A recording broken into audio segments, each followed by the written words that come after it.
Potato Bowl as part of Capital One Bowl Mania. How about a little football on the blue turf? We're in downtown Boise, Albertson Stadium. Colorado State out of the Mountain West, Idaho from the Sun Belt. Two teams that got really hot in the second half of the season.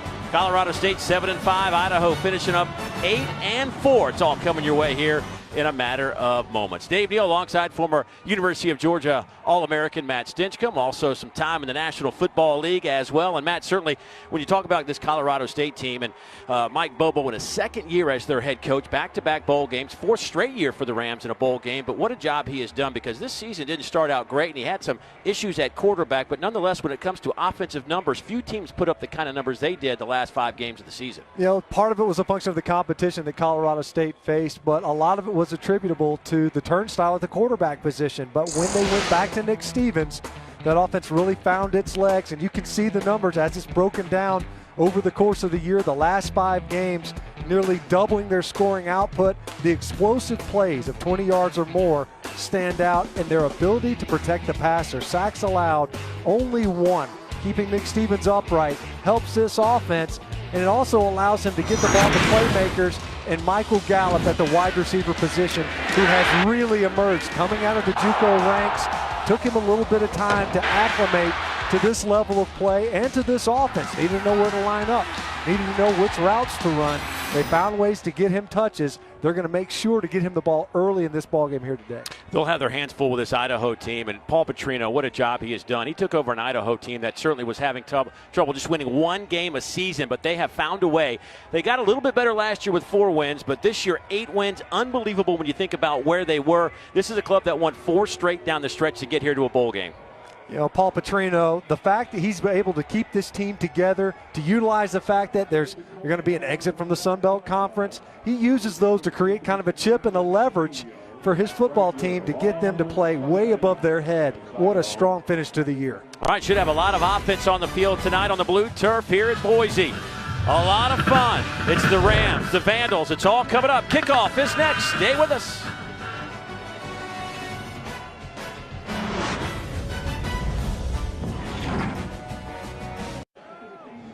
First bowl game for Idaho since 2009. Paul Petrino allowed our cameras in the locker room to get his pregame speech. Here's what he had to say. The biggest thing we got to do is what? Take their will from them.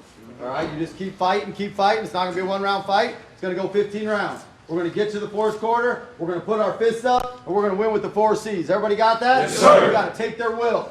We got to take their will. And how you do that is out hitting them and out hustling, like you just got done saying. And you just play hard, and you play hard, and you play hard. And you might get knocked on your butt, you get right back up, and you knock them on their butt. And you just keep fighting, and you keep fighting, and you keep fighting, and you keep fighting. And we'll get it done. Has everybody got that? Yes, sir. We've got to make sure we do it. What do we say on the back of our shirts? Expect to win. What do we say? Expect to win. What do we say? Expect to win. What do we say? Expect to win. What do we say? Expect to win. Family on 3. 1, 2, 3. Ready. Take a knee. I'm ready to go now. See if Mike Bobo's ready to go. He's down on the field alongside our sideline reporter for tonight, Olivia Harlan. Take it away, Olivia. Thank you, Dave. Coach, both teams tonight finished their season so strong, confident. They obviously want that one last win. What was your message to your guys right now? Well, we've had a really good season. We got one more opportunity to play together as a football team. Let's make it a good one. You've coached great quarterbacks in your career. What about Nick Stevens has been so special in the second half after being benched? Just he's been real efficient. He's got us in the right place, and he's been, been the leader of this offense. Thank you, Coach. Thank you. It is a chilly night in Boise, but not as cold as it can get. So all things considered, not too bad. 20 degrees, dropping to around 13 later in the fourth quarter. Not much wind to speak of. A lot of snow on the ground, but it's been here for about a week. So not bad conditions overall on the blue turf here at Albertson Stadium. Colorado State won the toss. They accept. They want the football. They want to keep this offense going. A team that put up 63 points in their last game of the regular season against San Diego State. Austin Ricow, one of the best pitchers, one of the best kickers in the entire country, will send this one down the near sideline. A one-hopper. Scoop up by Dietrich Clark, and he's got a lot of room. Clark to the 40, to midfield, trying to turn the corner. And Rico pushes him out of bounds, and great starting position for Colorado State right out of the gate. Dietrich Clark is a playmaker for Colorado State. They'll try to get him some touches offensively. Great way to get him going in the return game. After the play, unsportsmanlike conduct, deceiving team, number 94, 15-yard penalty, first down. Boy, Colorado State with a bad decision there to back him up. Darnell Thompson with that 15-yard mistake. Now watch it. It's against Austin Rico right here on the sideline. Look at Darnell Thompson standing over Rico, telling him about it. No physical contact, but they're not going to let you taunt. The kicker's over there on the sideline. Thompson can't wait to get on the football field. He'll get his turn. It's his offense's turn right now with excellent field position even after the penalty. So from the 40-yard line, Nick Stevens out of the shotgun. Quick throw to the wide side of the field. Gallup, 73 catches on the season now. There's Stevens. You look at his numbers, 65.5% completion rate, almost 1,500 yards. But after that demotion to the bench, he has just been a different guy. Well, those are the efficiency numbers you're talking about, and one really stands out. 3 interceptions. 2 of those came in game 1. He's thrown 1 pick since returning to the starting lineup, protecting the football very well. They'll line up in the eye, hand it off right side. Big hole off the right side. That's going to Dawkins. And he is down to the 31-yard line, a 21-yard gain for the redshirt junior out of Louisville, Kentucky. You talk to Colorado State coaches and players, what's their favorite run? It's going to be to the open side of the formation, a lead zone. And that's what we just saw. Dalen Dawkins getting downhill quickly. Nice blocking up front to get him clean up into the line of scrimmage and challenging this Idaho Vandal defense, one that prides itself in their defense against the run. Very active up front along the defensive line. Quick toss coming near side. Idaho read it well. Dietrich Clark will fall inside the 30-yard line, give him a yard, maybe a yard and a half as we take a look at tonight's impact players. We look at Colorado State side. The coaches talk about the offensive line leading. Jake Bennett is their center, a smart football player, tough, hard-nosed. And incidentally, on the Idaho side, kind of curiously, the defensive lineman, 20, Lupe Manu, is the leader of the entire team. You don't see that much. He's a former cornerback, a very vocal guy, and sets the tone for the Vandals. 71 tackles for Tweeney on the year from that defensive end spot. Off tackle, that handoff goes to Dawkins. He'll pick up 4. Ed Hall comes up to make the play for the Vandals. Colorado State does a very good job up front. Their offensive line's a bunch of tough, hard-nosed guys. And they also do a real good job with movement. Probably their best game of the season was San Diego State. They see a lot of stunts. Idaho will do the same. They'll be active with their defensive line. Colorado State has to be well assigned in the ground game to make sure they're getting a hat on a hat. So on 3rd down and 5, Stevens checking off the line of scrimmage. Play clock winding down. Just does get the snap off. Sees a little bit of room to run for it. It closes quickly. It'll be close to the first down. Needed to get it close to the 20-yard line. Picks up 4. It'll be 4th and about a half a yard. You see making the substitutions, getting a couple of extra offensive linemen in. There's Colorado State right here at the red zone fringe. See Mike Bobo standing alongside Will Friend, his offensive coordinator in the ground game. You see a couple of extra O linemen over here to the left side of the offensive front. Short yardage handoff. Idaho may have stopped him on 4th down. They went with Matthews, and the Vandals are celebrating. They get the 4th down stop, and here comes the Idaho offense. Great play up front, anchoring. Big Glenn Antoine, Ari Anderson, and the interior portion of this Idaho Vandal defense. We talk about the trenches setting the tone. The Vandals get the ball back on a 4th down stuff. Baby, jump on in. There's a huckleberry limb. We can leave our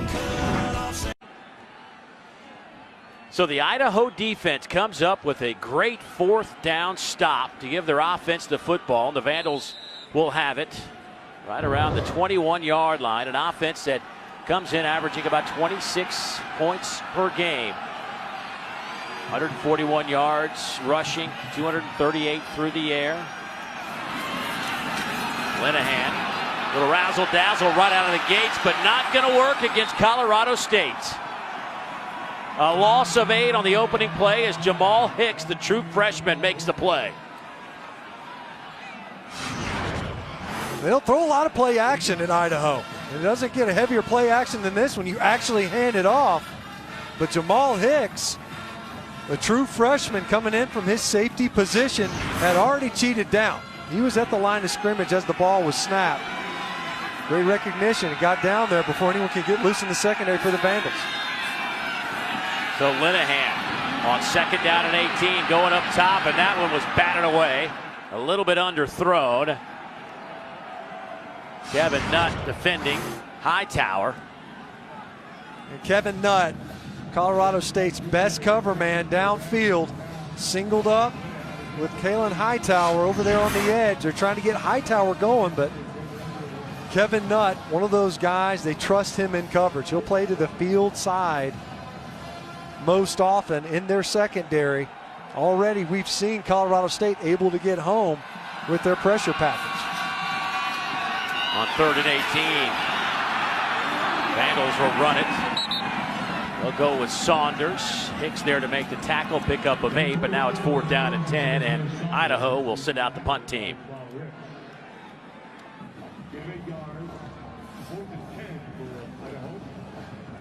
So a defense that is missing some key components. We'll get into more of that as the night wears on, but comes up with a 3 and out on the opening possession.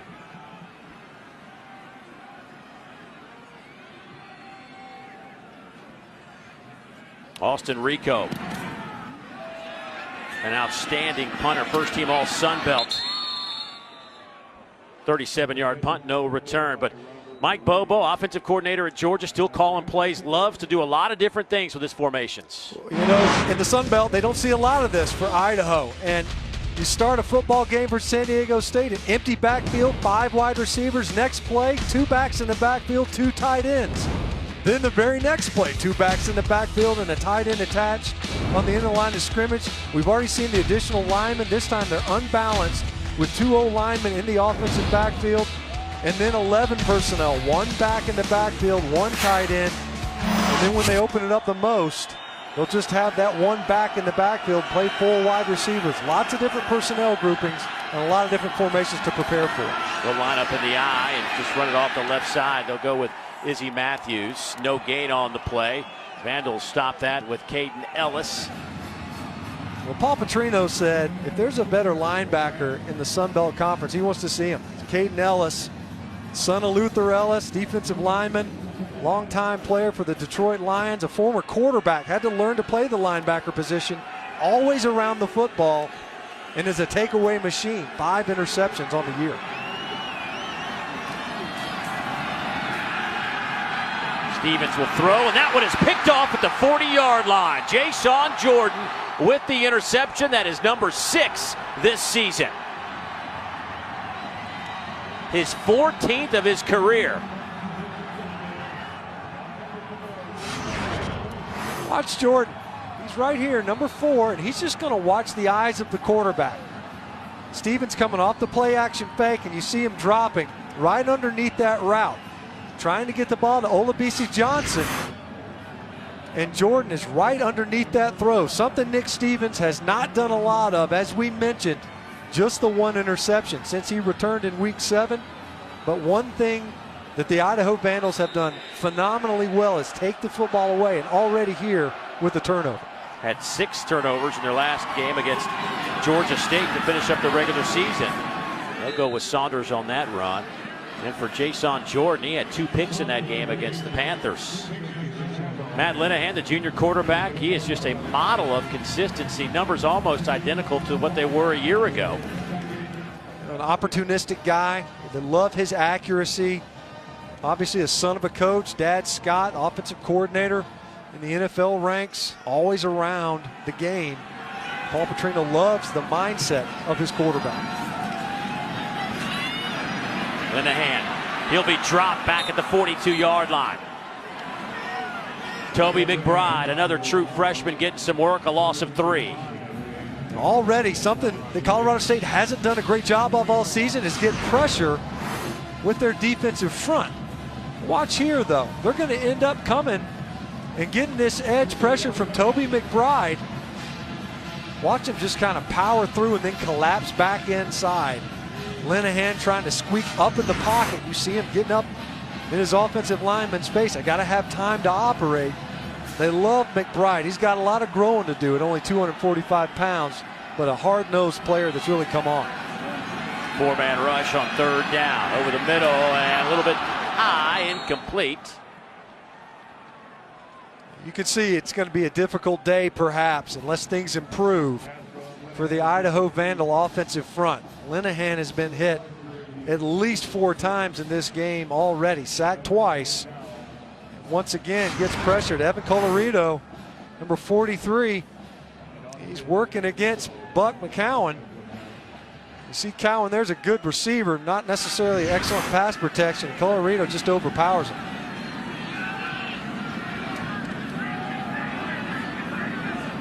So Rico back on the field. He does yeoman's work as their punter and kicker. Short kick, fair catch called for, and that one will hit the turf and take a good Colorado State bounce. Only a 19-yard kick. Nick Stevens coming back after a pick in his last possession. 7:47 to go, opening quarter.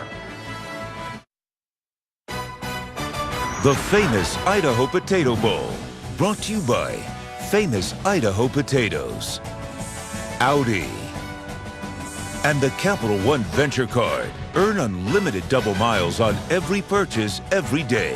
What's in your wallet? Hey, well, the boys at Simplot out of Boise are trying to fry 5,000 pounds of potatoes today. The record is 5,220 pounds.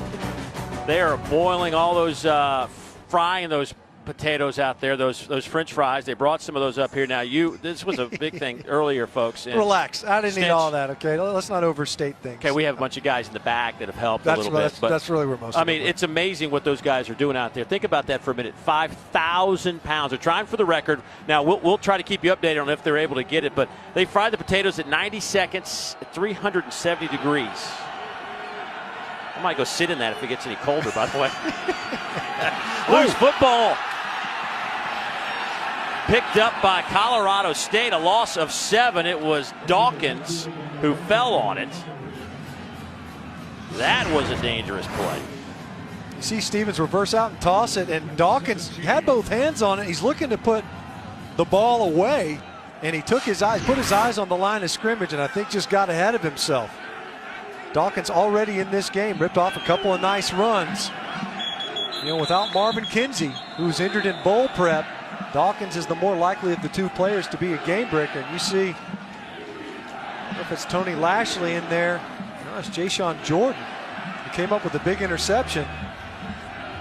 He went down as the defense was kind of just getting ready to line up to play that next snap.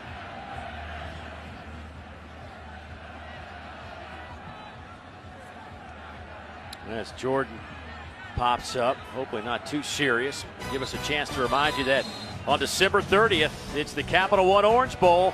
Jim Harbaugh and his number 6 Wolverines take on number 11 Florida State at Hard Rock Stadium in Miami, 8 o'clock Eastern time on ESPN. It's also streaming live on the ESPN app and Watch ESPN. Jimbo Fisher just gets a contract extension. He's not going to be hurting for French fries. No, I think he can swing a few potatoes. We got a few to give him, too. That'll be a fun game. That's an interesting matchup, no question. And you talk about some top flight talent taking the field in that one. Dalvin Cook, amazing numbers. They pale only in comparison to the previous year's numbers that he put up. 1,600 yards rushing this year for Cook. Speaking of rushing, how about the run from Dawkins? He high steps it out to the 44-yard line, give him 11 yards, picks up some of that lost on the fumble. Nice block by Michael Gallup. outside, not just a receiver doing a good job on the perimeter. When the ball goes, especially into the boundary, not a ton of room. It's number 4. Stop blocking there on the edge, and allowing Dawkins to get loose into the secondary. Dallin Dawkins, over 800 yards rushing this year, 3 touchdowns. Stevens will throw, and his receiver, Johnson, slipped down. And now you're looking at 4th down, and here comes the Colorado State punt team. We're down there a little bit earlier, and the lines on this blue turf kind of slick, and they actually drug the entire field. The turf, though, the playing surface, very hard, obviously attributable to the cold, but also those lines, I don't know if they're still frozen or not, but we might see some footing issues. Hayden Hunt, another excellent punter. Boy, a high booming kick. Olmstead back to return it, hits it to 5 and will bounce into the end zone. Well, we've talked about Idaho and the season they had really down the stretch. Remarkable run, but started, well, not so pretty. 2-5 to get the year started. It was bumpy, no question. They went on a run where they won 6 of their last 7, including 4 straight.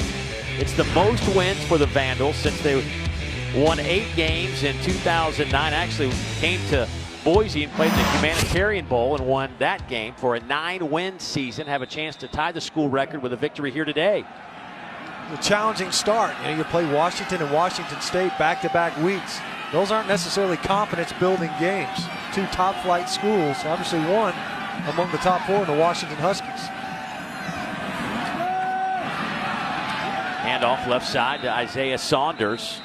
Gain of 3. He's another guy we've talked about. The flag is down the backfield. We talked about a couple of guys that have improved in the second half of the season for Colorado State, but Saunders is one of those guys. After the play, personal foul, offense, number 76.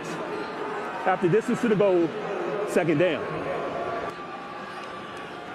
Jordan Rose, he's had a great year, but watch number 76. He's finishing on Josh Lovingood. He's right here, and at the end of the play, Lovingood, you see Lovingood go to the ground, and Jordan Rose right there in front of the officials. It ain't hard. You're making it pretty easy. That's not even in the scrum. A little bit late. You're jumping on the back of a defensive lineman. You're going to draw a flag. Rose, a 3-year starter, 6'6", 345. That'll make it 2nd down and 18. They'll run it with Saunders again. Let's go down and check in with Olivia. Yeah, like Matt said, Josh Lovingood back in on this drive. He started the game and then missed the second drive. He's limited today, guys. He missed their final game with a knee sprain. And Coach Bobo told me during warmups he did not know if he would start or not, but did tell me that defensive end Darnell Thompson will slide in like we saw on that second drive. And then that's when we see true freshman Toby McBride play end, just like you guys saw there. So expect more time from McBride. Looks like Lovingood's having a good laugh at somebody's expense. Yeah. Out of the shotgun on 3rd down and long. Linehan a little bit high. And that'll bring up a 4th down. See, this ball sails on Linehan just a little bit. Hadn't had a real clean pocket to work in, but an open receiver to throw to. You can see not pleased with that throw. That ball got away from him. He's taking some shots. As we've mentioned, Colorado State's done a good job of getting pressure. Obviously, that foul after the run by Saunders, digging a hole for the Vandals offense, difficult to climb back out of. 3 and outs for the Vandals. Rico, good kick here, high kick and a fair catch called for by Robert Ruiz, but a flag down around the 45-yard line. We'll wait on that for a moment. 37-yard punt. We knew we had a couple of great punters coming into this game. I hope that they've been working on their stamina, because they're getting a lot of work early.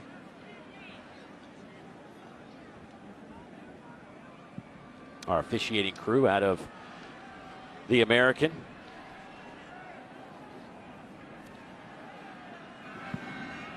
Tracy Jones, our referee today.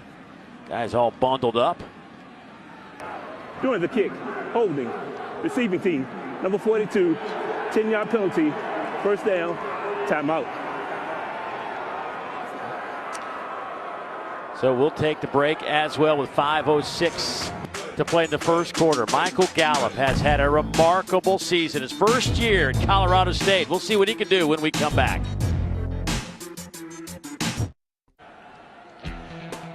Early on, Nick Stevens looked like the man after starting 13 games a year ago, but in his opening game did not play well, and Mike Bobo wasn't hesitant to go to the bench. Patone Bauta got a start.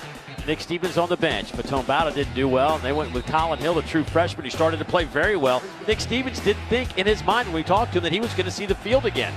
He actually said it changed the dynamic for him, though. He was able to kind of step back, see the offense operate as opposed to operate the offense, and his leadership approach changed as well, became a little bit more of an encourager instead of a critique.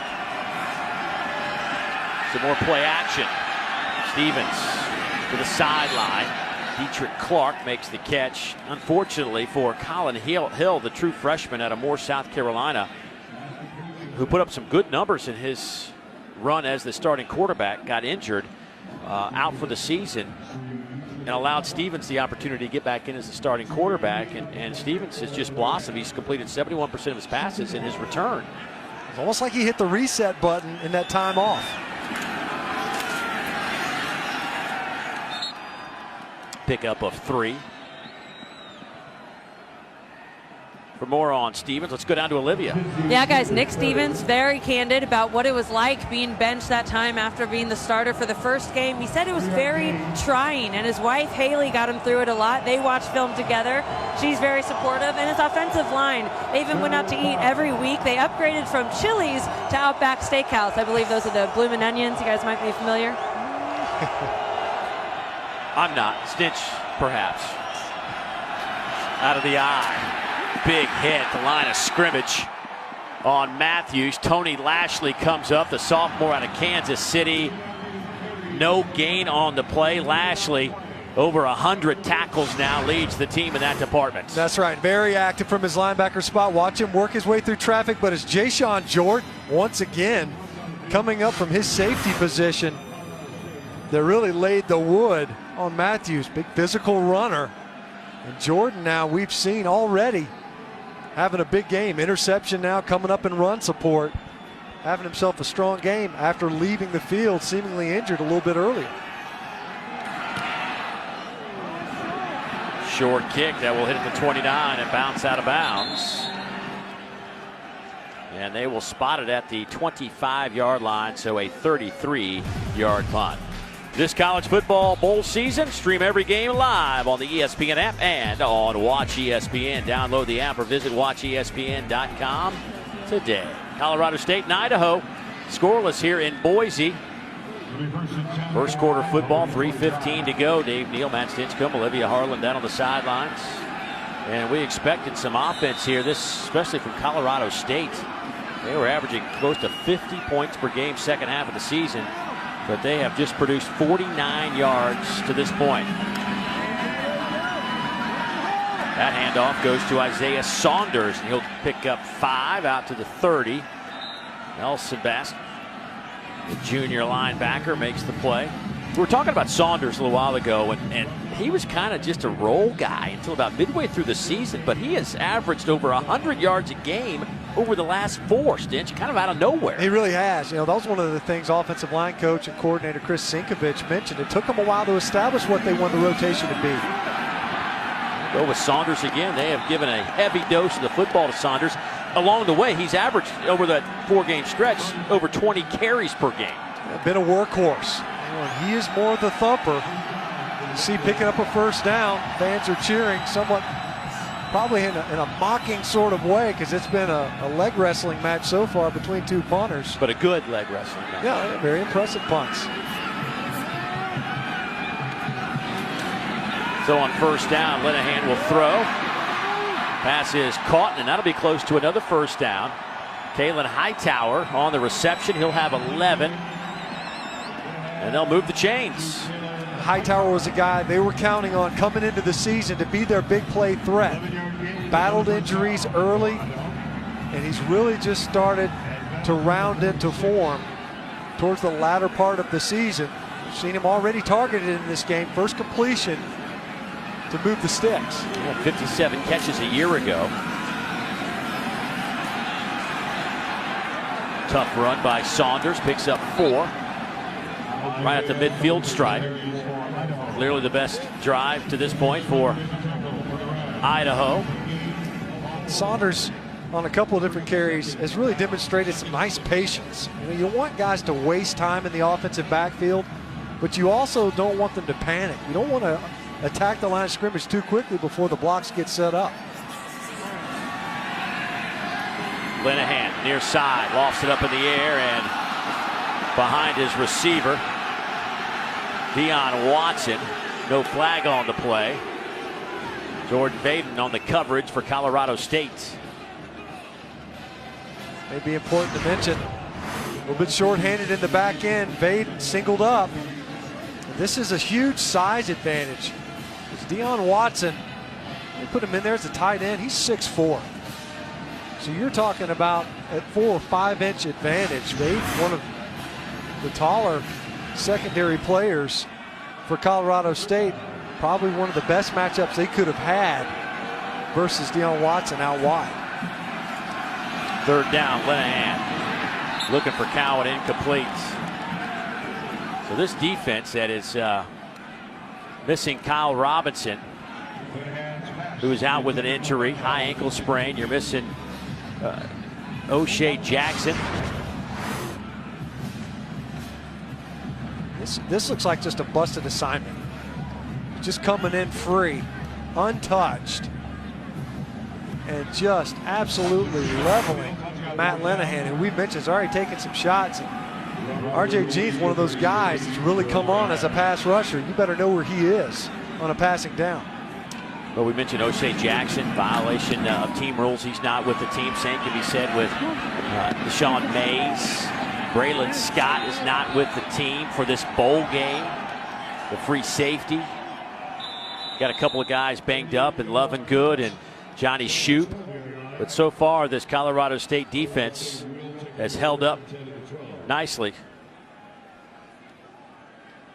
We were talking with the coaching staff yesterday, and you know, we've got at different levels guys incapable of playing in this football game. Braylon Scott, a big contributor in the secondary at safety.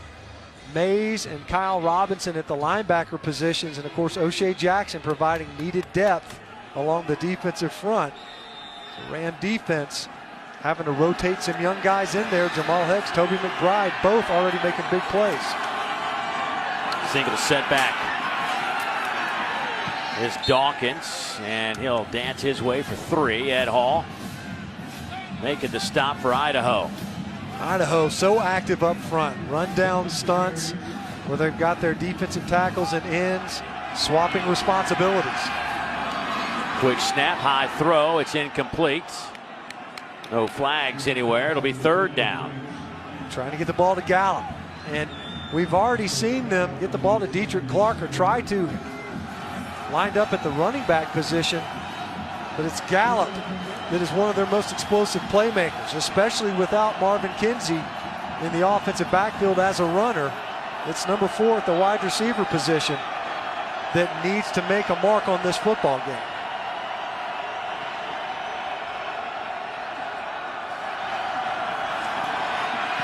Four-man rush. Pass caught at the 30-yard line. That'll be good enough for a 1st down after a gain of 11. That's caught by Ruiz. Ruiz, one of those guys that shows up from time to time. They're very Gallup-centric. Here's Dawkins, breaks a tackle. He's out to the 39. That's a 9-yard pickup. Maybe that's what this Colorado State offense needed to jump into the rhythm. Obviously, the opening possession gets some nice runs. This time, Dawkins, he makes his own hole. Shakes Tony Lashley in the hole, and now in their tempo offense, jumping the ball.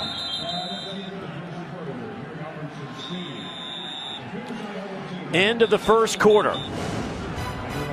Scoreless. We scored some fries up here, though. Colorado State and Idaho. Second quarter football on the other side. Stay with us.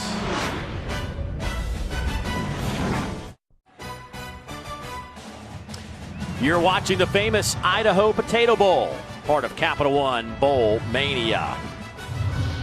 Downtown Boise. Gorgeous today here. Didn't even feel like it was 20 degrees. You were out in your shorts and tank top. Sun's out, guns out with you no matter where we go, right? It didn't feel cold until you went outside. And then it was pretty cold at that point. Scoreless as we start the second quarter. Boy, Dawkins runs hard through that hole. Picks up 9 and a first down on second and short. Jason Jordan comes up to make the play. They had Jordan at a corner last year. Boy, he does play like a safety, though. He does, yeah, and he's got a nose for that football, as we've already seen, obviously with the ball in the air. But already 5 tackles in this game. That's not always a good thing, of course, when your safety's making that many plays in the run game. Quick snap. Stevens over the middle, wide open, has his man. Johnson to the end zone, touchdown. Colorado State, 52 yards. 52-yard touchdown. The Rams have targeted Johnson on a number of occasions already in this game. It seemed like it was just a matter of time. One of the weaknesses of this Idaho Vandal defense is their secondary. And they do their best to try to keep your receivers in front of them. That time, though, Johnson able to get a step, more than a step, nearly 4 yards when that ball was completed.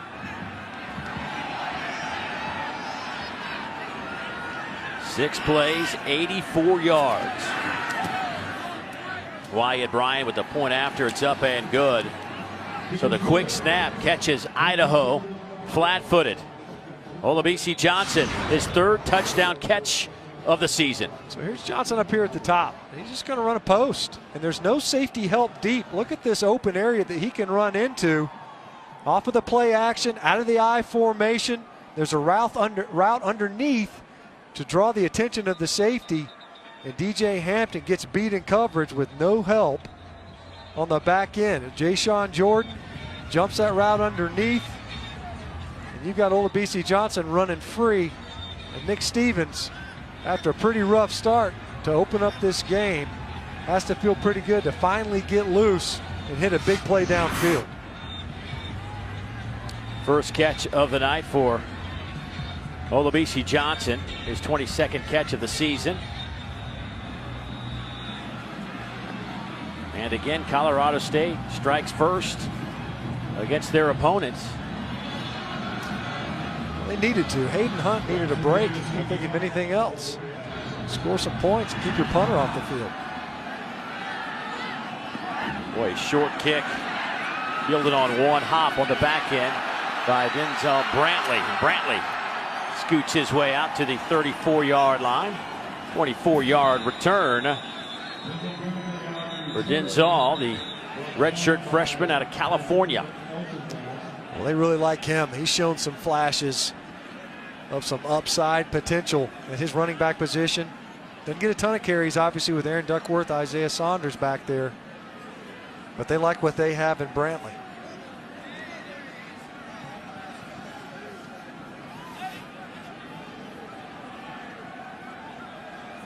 Looks like Devin Jones for Colorado State.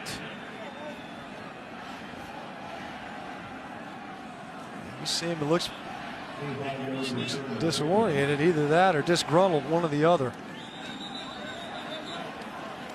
Able to leave the field under his own power, but you see there, he's wobbly on his feet.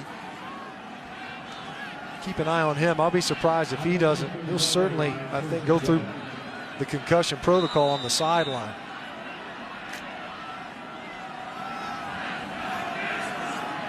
So the Vandals will take possession. 34 total yards of offense in 6.5 minutes of possession time.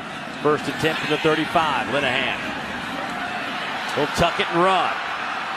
He's out to the 42. Nice open field tackle, but a 7-yard gain.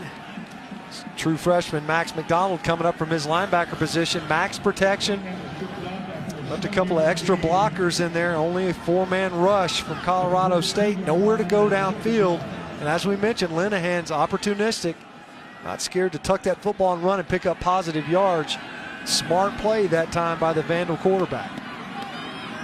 Colorado State playing as many as 5 true freshmen defensively here in this bowl game. 2nd down and 3. Boy, Saunders just kind of lowers those shoulders and finds a little crease and picks up 8 and a 1st down. If Saunders doesn't even see the crease, he's going to get this 1st down. What great push by the Vandal offensive front, just displacing that entire side of the Colorado State defensive line, picking them up and just moving them 4 yards down the football field. An easy conversion that time on the run. Linehan near side, pass caught at the 42 of Colorado State.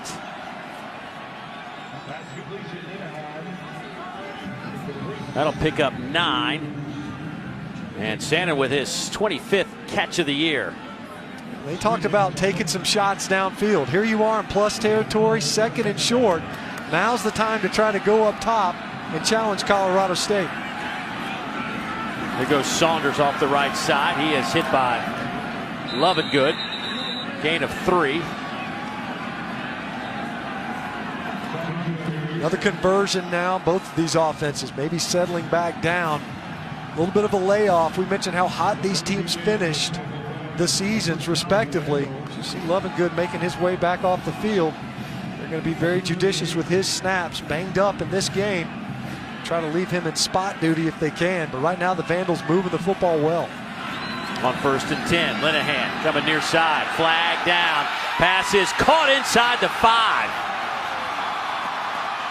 What a catch by Dion Watson. They'll spot it at the 2, a 36-yard pickup. He's a mismatch. Moving on the field is a completed pass. Holding defense, number 10. Penalties decline. 1st down. They got him listed as a tight end. He's a split end. He's wide all the time. And we mentioned the size difference didn't really even factor into it that time. Running away from coverage. And Kevin Nutt, who we mentioned is the best cover man. Little hand fighting halfway through the route. Great reception and nice delivery by Linehan downfield. 1st and goal from the 2. Saunders, your tailback. They'll go with Isaiah off the right side. Powers his way in. Touchdown, Vandals.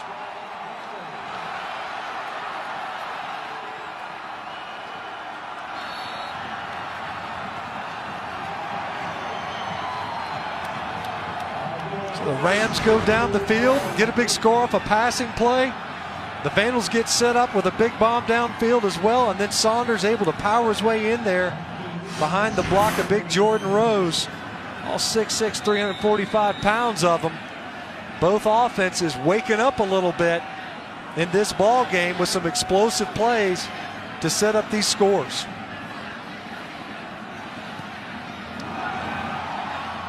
Point after's up and good. What an answer by Idaho.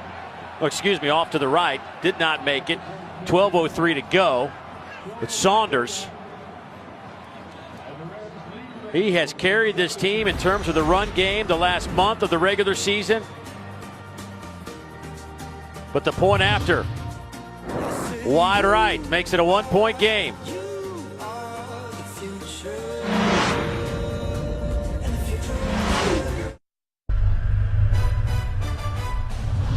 Good look downtown Boise, Idaho. Colorado State up by 1 after the mixed extra point. 12:03 to go here in the 2nd quarter. Want to make sure you don't turn down a one-way street when you're in Boise.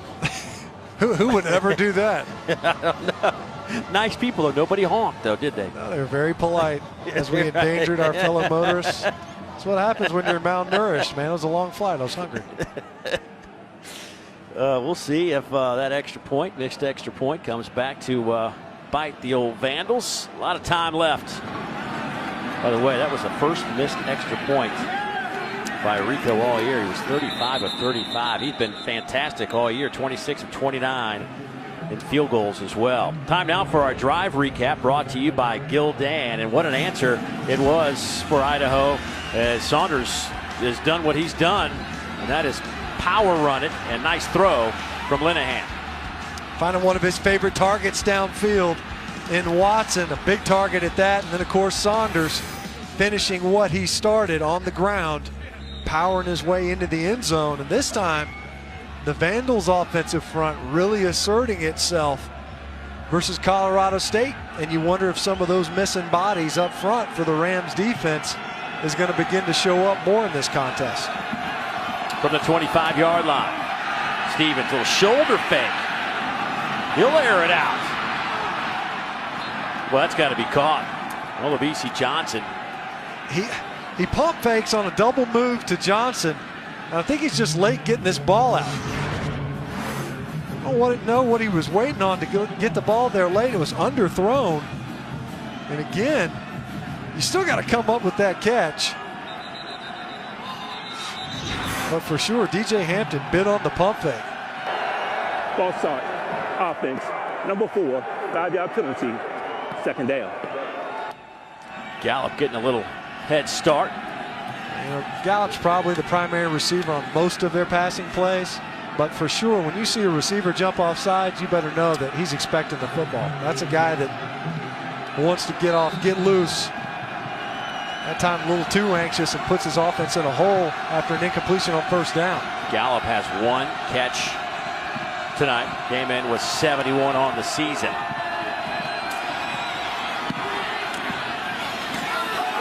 Almost a one-handed grab on the near sideline, but a big hit on the back end by Hawkins. Knocked it out of the hand from Fackrell. I think they wanted to get it to Gallup on a quick slant. And Stevens comes off of him. That time Desmond Banks was in coverage on Gallup. And they're bodying up Michael Gallup at the line of scrimmage with help over the top from the safety. That time it was Armand Hawkins that was providing safety help to that side of the field. 3rd down and 15. Play clock down to 3. Here comes Heat. They'll underhand toss it. Plenty of running room for Izzy Matthews out over the 30, but well shy of the line to make. He'll pick up 11. Nice tackle by Armand Hawkins on this. Little shovel pass underneath. Izzy Matthews ends up cutting this run back, and Hawkins comes up from his safety spot.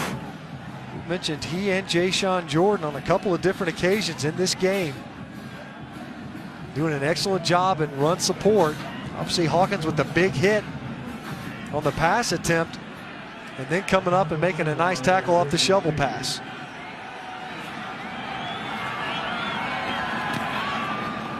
Hayden Hunt will punt it away. Olmstead trying to make a couple of guys miss, can't do it, and Idaho will have it at the 38. 36-yard punt. Matt Linehan and the Idaho offense back on the field when we return. The Famous Idaho Potato Bowl, brought to you by Garmin Fitness. Let's beat yesterday. And Advil, fast, powerful, and proven relief that makes pain a distant memory. Matt and I out on the slopes yesterday, out in the Bogus Basin Mountain Recreation Area, located just northeast of Boise in Boise County. Opened up back in 1942. So glad I brought my GoPro so we can capture that footage. Good times, you and I. Glad neither one of us got hurt. We'll be a little sore tomorrow going home. Well, that's what happens when you're carving up the slopes like that. That flip you did? That was impressive, wasn't it?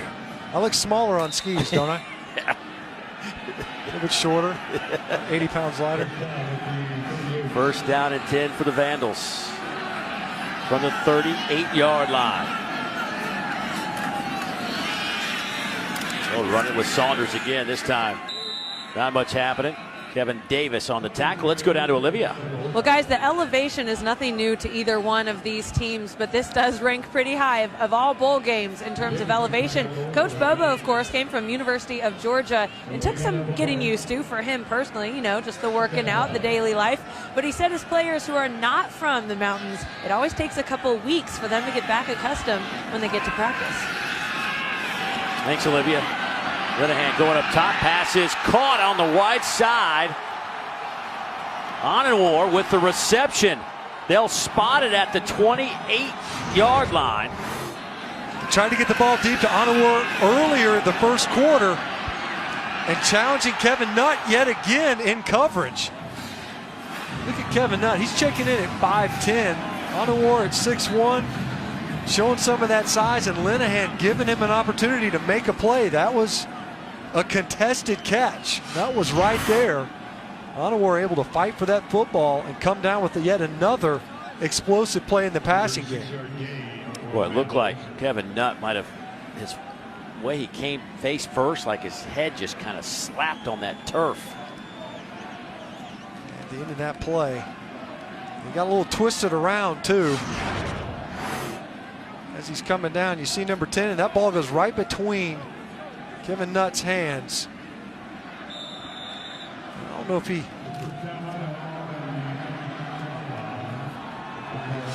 face mask bounces off of that turf, but I'm not sure he didn't hurt his ankle. It looked like he stepped on his own foot as he was kind of turning to make a play on that ball. First down and 10. Linehan and the Vandal offense. They'll go on the ground. Big hole for Isaiah Saunders. He will take it to the house. 26 yards.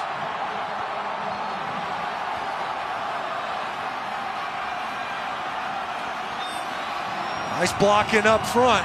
You can see Colorado State. They were slanting down inside with their defensive front. And Buck Cowan, who we mentioned a little bit earlier in this game in his tight end position, gave up a sack in pass protection, but that time with a nice block to spring Isaiah Saunders. And the Vandals on back-to-back possessions, explosive plays in the passing game, and setting up these touchdown runs, and Saunders was nearly untouched on that run. This point after is up and good, and Idaho has the lead. Their first bowl game since 2009, only the third appearance in a bowl game in school history. Just march on.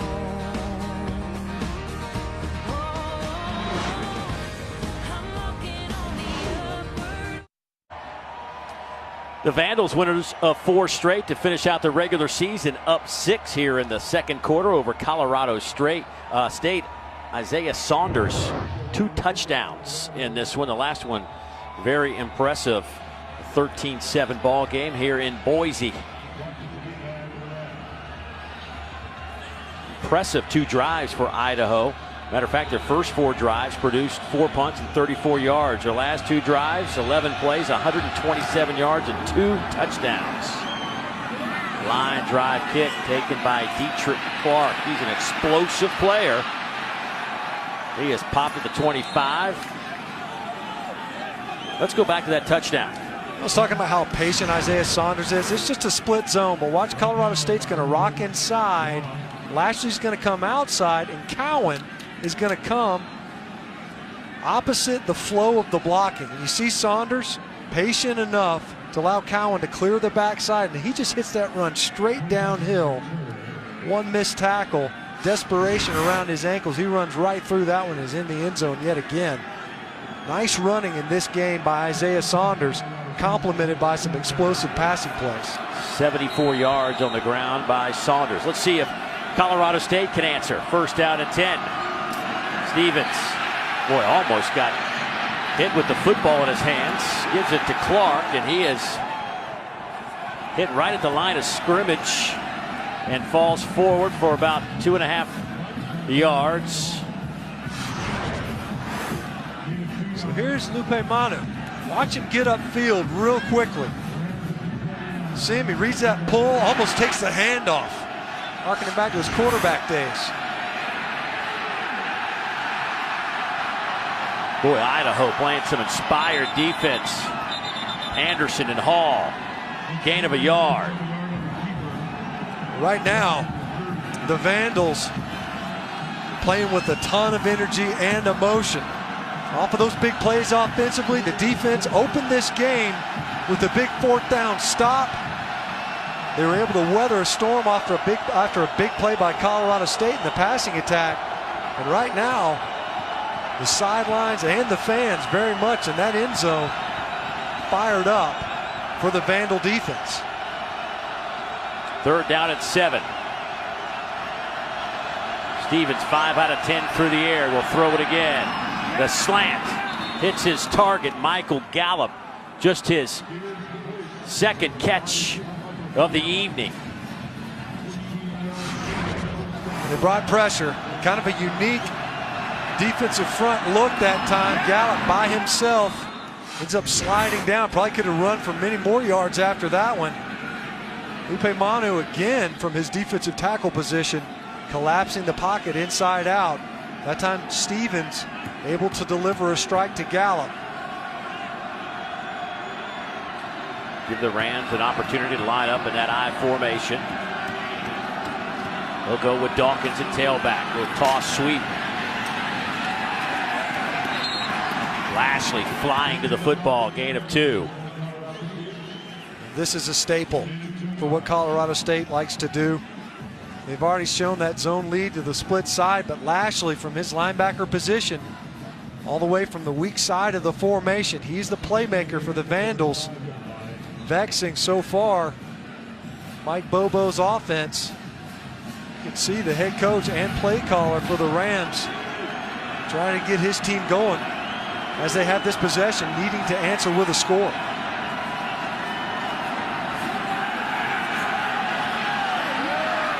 Underthrown, looking for Gallup again. You know, when I see that throw, I always wonder, did the receiver go a little too deep on his route, or did the quarterback underthrow that? It did look like Gallup came out of his break a little bit late. And Stevens wide with that throw, the out from the opposite hash. That's a long throw. That time Gallup was a little bit too far upfield. They were incapable of connecting. Another 3rd and long. And the Vandals, one of the issues that they thought could be presented was their pressure packages. They're showing pressure again here. They'll bring some heat. Stevens high with the throw. That time trying to get it to Danny Wosu. And once again, Tony Lashley, as we mentioned, from his linebacker spot, blitzing. Able to get in there. We talked about Colorado State. One of the reasons why they've done so well offensively, Stevens comes back in. He's got really good pocket awareness, meaning he doesn't necessarily flush, able to keep his eyes downfield. But right now, especially on this possession, the Vandal defense doing an excellent job, not only in run support, but also pressuring the quarterback and getting him uncomfortable. Came close to being blocked, but a good high kick. Fair catch called for at the 15-yard line. 39-yard punt. Boy, Idaho's first 4 drives not so successful, including 3 3-and-outs to start the game, but their last 2, 65 and 62 yards. Well, they were a little slow to get to it, but it's the downfield passing. They're challenging Colorado State downfield, and when protection is held up, Linehan's been able to hit strikes. One to Deion Watson versus Kevin Nutt. And then, of course, another challenging Nutt again, that time to Onuwar. Linehan, 4 out of 9, 91 yards.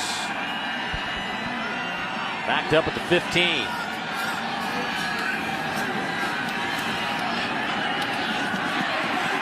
Pass is caught at the 20. Deion Watson breaks a tackle, and he'll get it out close to the 30. Picks up 14 and a first down. Boy, I really like Deion Watson. What's not to like? Such a big target out there. Watch him pick up a nice block by Jacob Sandin. Just enough. He clips Josh Watson, sunk from his linebacker spot. That allowed Deion Watson to get up and underneath, pick up another 4 or 5 yards.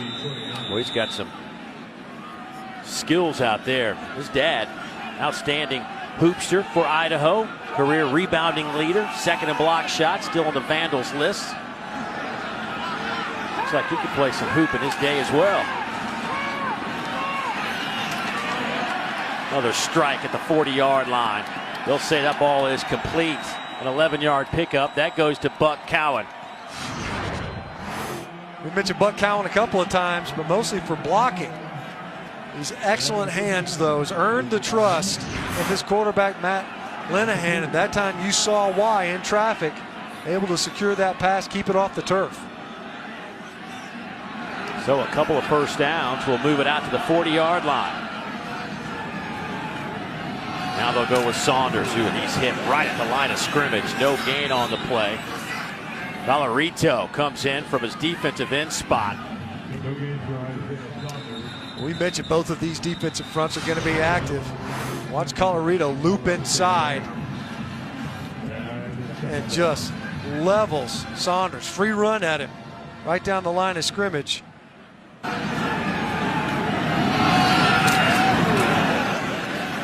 There have been some shots in this game.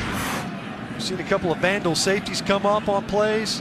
That time Colorado showing what's made him so effective as a player. The measurables don't pop out at you, but when you turn on the film, 43's all over the place. And of course, 21 for the Vandals. He's going to bring the wood too. Colorado was a guy who didn't want his helmet painted for this game. He said it looked all nicked up, old school like.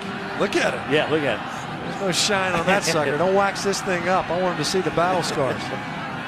Aaron Duckworth will check back in at running back for Saunders. Linehan coming near side. That pass is caught by Watson. A lot of guys slipping around on the blue turf here tonight as the temperatures dipping into the teens.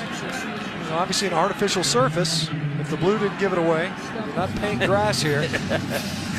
And it's so cold that it is hard. I mean, it's almost like a hard pan field. Not always easy to get grip. Not surprised that we've seen some slipping out there, but that's advantage offense. Third down, pass is caught, but was he inbounds? Yes. Buck Cowan with a catch and a first down. He gets more targets than anybody else in this Vandal offense when it comes to third downs. We talked about the trust that ball a little bit inside. Cowan does a good job of securing it, keeping his foot in bounds while possessing the ball. Duckworth. They'll get it close to the 45-yard line, pick up 3.5. Duckworth is supposedly more of the perimeter runners. You see Isaiah Saunders over there getting evaluated. So I don't know if he got a stinger or not. You see them working on his neck. Running backs take some shots. We mentioned Colorado coming in there, gave him a pretty big hit. Linehan steps up, near side again. Led Hightower just a little too much. Like he had a step on Tyree Simmons. That ball let him out of bounds just enough. Linehan had to step up in the pocket that time. Looked to me like for a second he thought about running it. Obviously, armchair quarterback in that one. You tuck it and run it. Looked like he had room to get the conversion, but taking another shot downfield. It was just a bit off target, but we've seen the Vandals able to get the ball over top of the Colorado State secondary on a couple of occasions to set up their scoring drives. Third down and 6. Pass caught at the 40. Onenwar with the catch, a gain of 6 right at the line to make. They're going to actually spot it at the 40. That's going to be about a half a yard shy. So 4th down. Tyree Simmons came up to make the play. And Idaho's got their big boys in there now. Kevin Shelton, 20 Lupimanu. You see him 44 and 43 in the backfield in their jumbo set. Duckworth at tailback, but they'll give it to the big fella on the fullback lead. Tweeney with the carry. You know, he's got a couple of touchdowns on the year. See the big guy. We talked about it. He played offense before. The quick handoff to the fullback, and he just runs right over Jake Schlager. Great for Colorado State, comes in there trying to fill the hole. I think he was counting on close to 300 pounds on a 6'1" frame coming at him. Sweeney, of course, as you mentioned, former high school quarterback, also a linebacker. He punted in 2012. He set his high school record at the time, 327 yards passing in a state playoff game. And to finish that thought about Sweeney, no flag on the play. He still says he's got a better arm than Linehan. He says, if you ask me, of course I'm going to tell you, but if you ask Linehan, he'll probably tell you too. He says, I could still spin the thing about 60 yards if you want me to. I mean, look how big his arm is. I'm sure he can chuck it a long way too. Question is, can he hit water if he fell out of a boat? It's kind of an accuracy thing. But who cares? You're not looking for him to throw the football anymore. Just hand him the ball off. It's one thing to throw at 60, it's another to hit your target. That's right. Yeah, it's a different deal. Second down and 10. Linehan. He's going to try to make something out of nothing. We'll get it out to the 33-yard line. Let's get some injury updates. Let's go down to Olivia. Guys, Colorado State has 2 defensive backs in the locker room right now. Kevin Nutt, he was holding his eyes, his right eye especially. It looked like his helmet got knocked off, maybe some of these turf beads up in it. And also his nose was plugged up with a bloody nose. And then Devin Jones went in. He got knocked around, looked starry-eyed on the sideline. They just brought him back. Boy, already depleted secondary for Colorado State. Brantley on the carry, no gain. And now it's 4th down coming up for the Vandals. Obviously a big 4th down conversion by the Vandals, but an opportunity here for Colorado State to kind of stop the bleeding defensively. Vandals been able to move the football, and they've done a good job. You know, Colorado State's brought pressure from the field. Vandals able to pick it up. You see Colorado State trying to influence the passer. They're able to do that early and get pressure with just their down 4, something that they haven't done a ton of this year. But right now, in need of a defensive stop. Let's get an update. Let's go to Adnan Virk in the studio. Hey, Adnan. Hello, Dave. Matt, just want to let you know what's coming up on the Buick halftime report. Nick Saban blaming what is going on right now, the college football playoff, how it's affecting players' decisions to play in bowl games. Also, 9 days until the semis. We'll focus on a couple of key number 9s we'll be talking about, and also word from Oklahoma coach Bob Stoops on what is going on with Joe Mixon and the video that was released over the incident from 2014. Me and Trevor Match coming up at the half. Gentlemen, back to you. All right, thanks, Adnan. We'll see you in about 2 minutes and 12 seconds off this game clock, but a 4th down coming up for Idaho. Offense on the field. Linehan. Slant over the middle. Pass is caught. Guess who? Deion Watson again. Picks up 9. Move the chains. And nice protection inside because Colorado State brought pressure. He gets underneath Tyree Simmons, who allows him the inside release. And Linehan throws a strike to Deion Watson right in the breadbasket to convert on the big 4th down. Linehan slings it wide side. Pass caught by Hightowers. He slips and falls just shy of the 1st down marker. Picks up 9. Really starting to show up. You know, Olivia gives us the injury update. You can see Idaho attacking Colorado State secondary.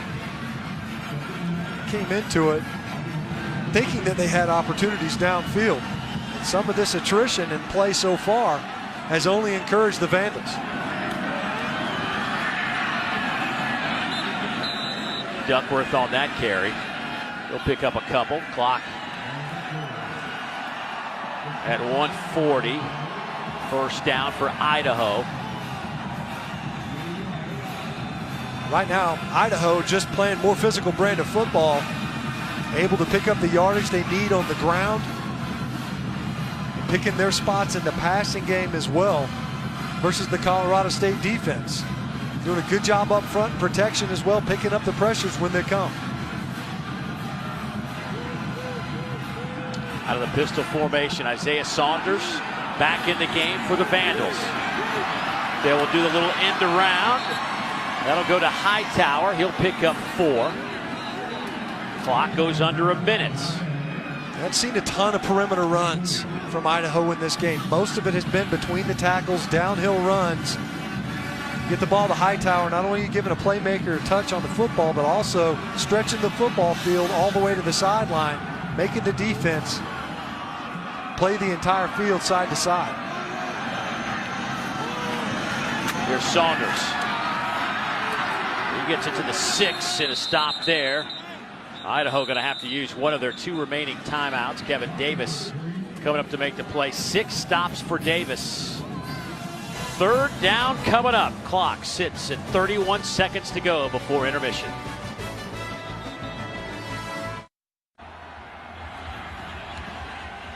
Idaho knocking on the door right before halftime. It's been a lengthy drive to say the least. 17 plays, 79 yards. How have they done it? Well, part of it's been the 2 4th down conversions. And you see their ability, one on 4th and short, another 4th and 5 plus. That's 8 plays right there to pick up near 10 yards. Now Mike Bobo running. Timeout, Colorado State. Yeah, first charge timeout. 30-second timeout.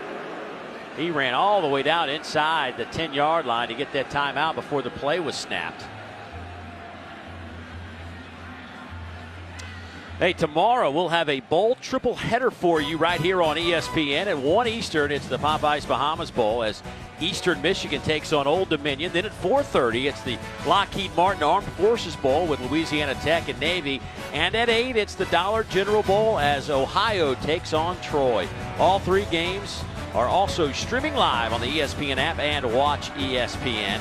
It's that middle game that's kind of intriguing me. You've got the wide open La Tech offense against Navy, of course. They ground and pound you, but a lot of injuries offensively for the midshipmen. Yeah, it's a different offense for them. You lose your quarterback and leading rusher, and that changes the entire dynamic and what they do offensively. Watch this one. Obviously, you can still pick up a 1st down. They have a strong side and a quick side. The strong side's up here. They like to run behind those big bodies. Saunders the running back, but they'll move the pocket. Linehan across the middle, pass caught, touchdown Idaho. Jacob Sannon, 6 yards away, his first touchdown grab of the year.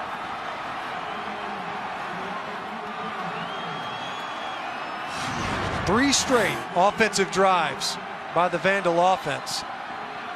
You see there, looked like Justin Sweet either got tripped up or slipped down in coverage, Sannon by himself. You can see players there slipping on the painted portions of the turf there in the end zone.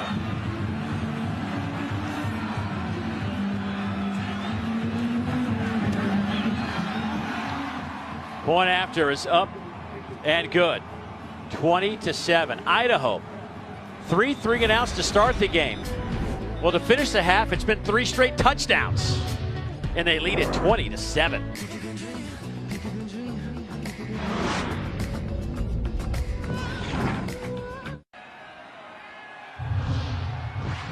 Sannon's touchdown grab makes it a 20-7 game. Idaho, 4 straight victories to end the regular season. They are fired up. First bowl game since 2009 when they won right here at Albertson Stadium in the Humanitarian Bowl, as it was called, in 09. A team that has one more season at the FBS level before they will move to the FCS level, and certainly that has had an interesting take in Moscow, Idaho, amongst the Vandal contingent. A lot of folks disappointed about the move, but administration says it's a needed move. A squib kick fielded by Dietrich Clark. And Clark out to about the 33-yard line.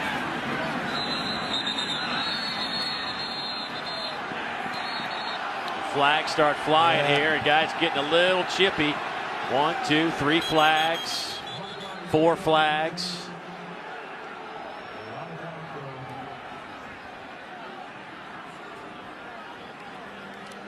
The officials are going to be sure to jump all over it, of course, right here at halftime, at the end of half. Allow things to cool off a little bit, but especially when you see some of that extracurricular stuff cranking up. Colorado State, they can't be pleased with the way they performed here in the first half. But you got to play between the whistles. Gracie Jones, our referee, even threw his hat. Ran out of flags. That's right. Get in on the action. Threw both of his, right? After the play, unsportsmanlike conduct. Receiving team, number 27. 15-yard penalty, first down.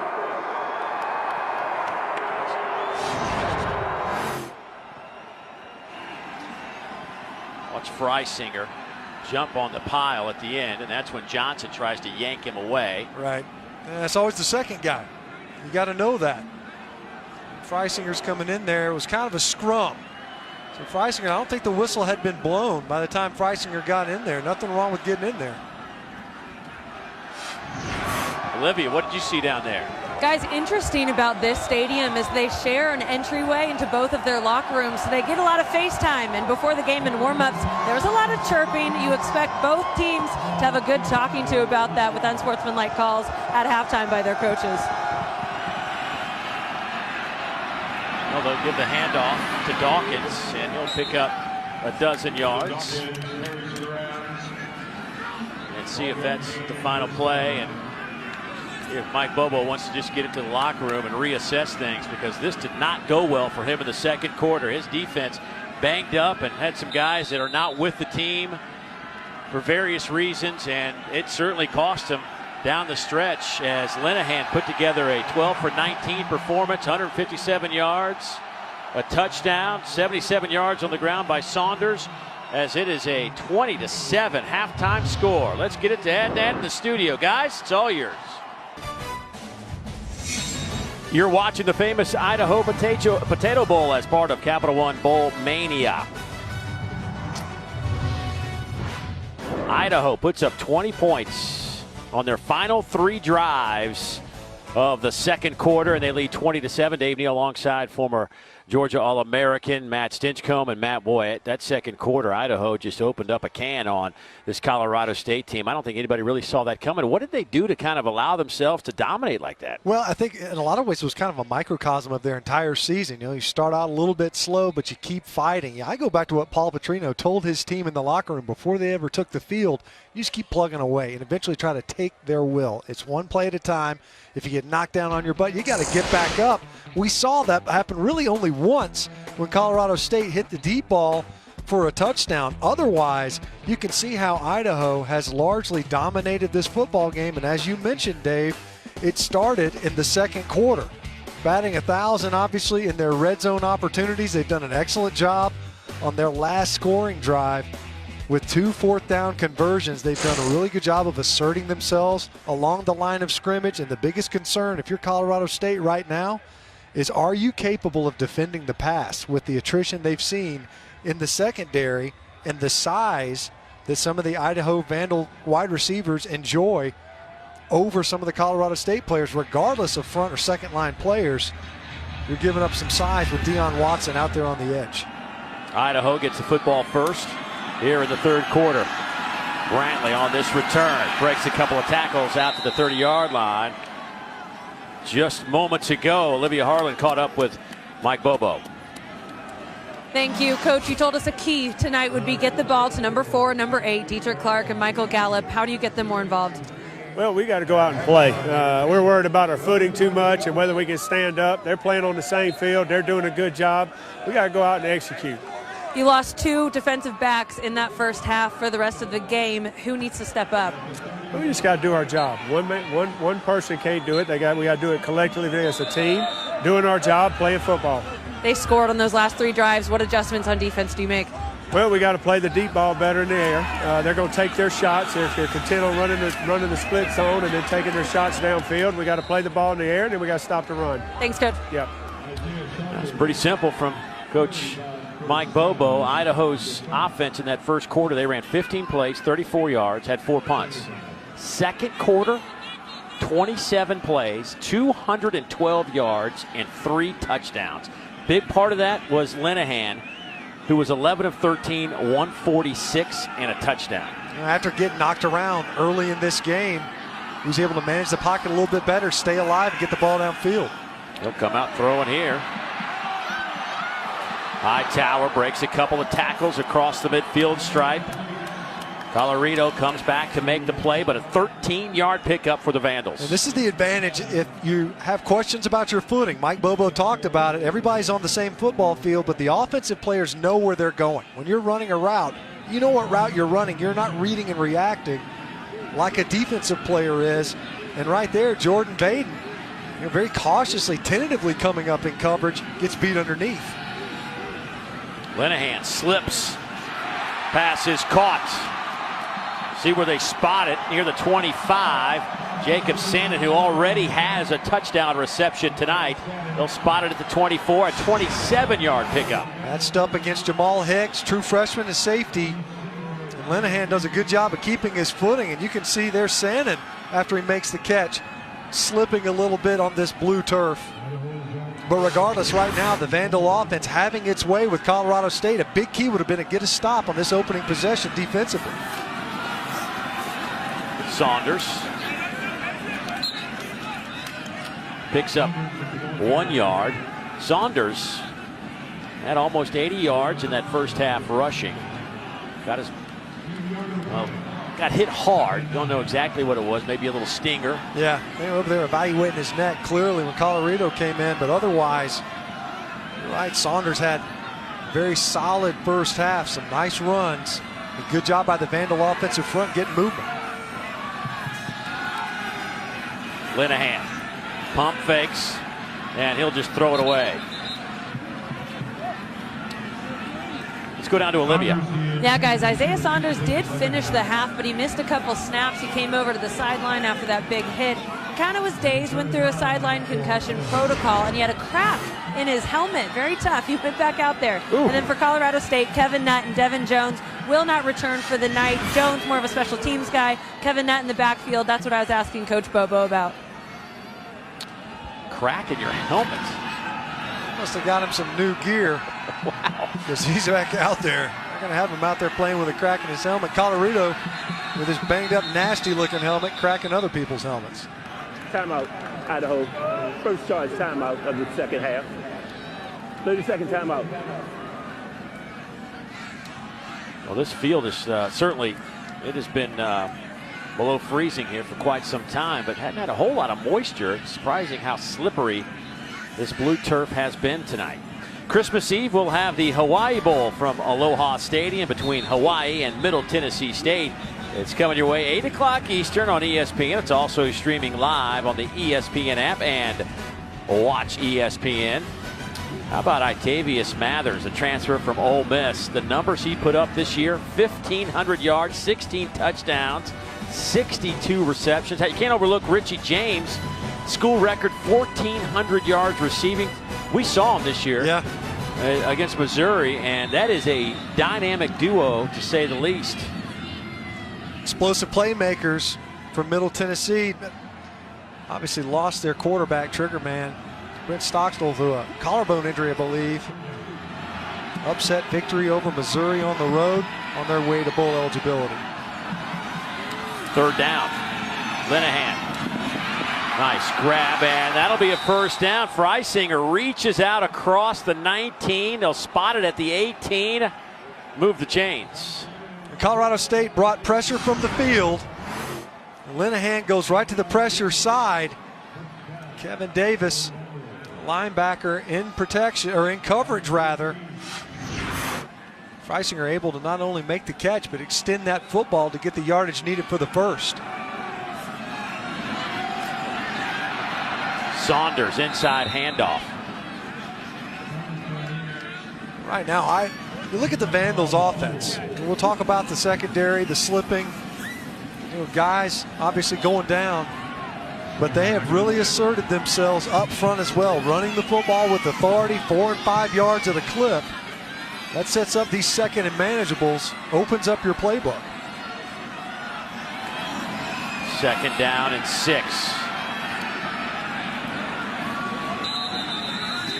Saunders will pick up 3. Well, just another balanced attack from Idaho. I mean, this drive reminiscent of their other drives. We've had 4 passes, 4 runs. Their last scoring drive, 18 plays. It was their longest scoring drive of the season.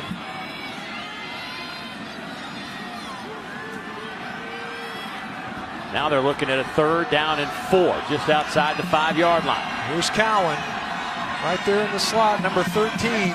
One of their favorite targets on 3rd downs and in red zone passing downs. Play clock at 1. Boy, Linehan sees some room to run. Makes a man miss. Touchdown!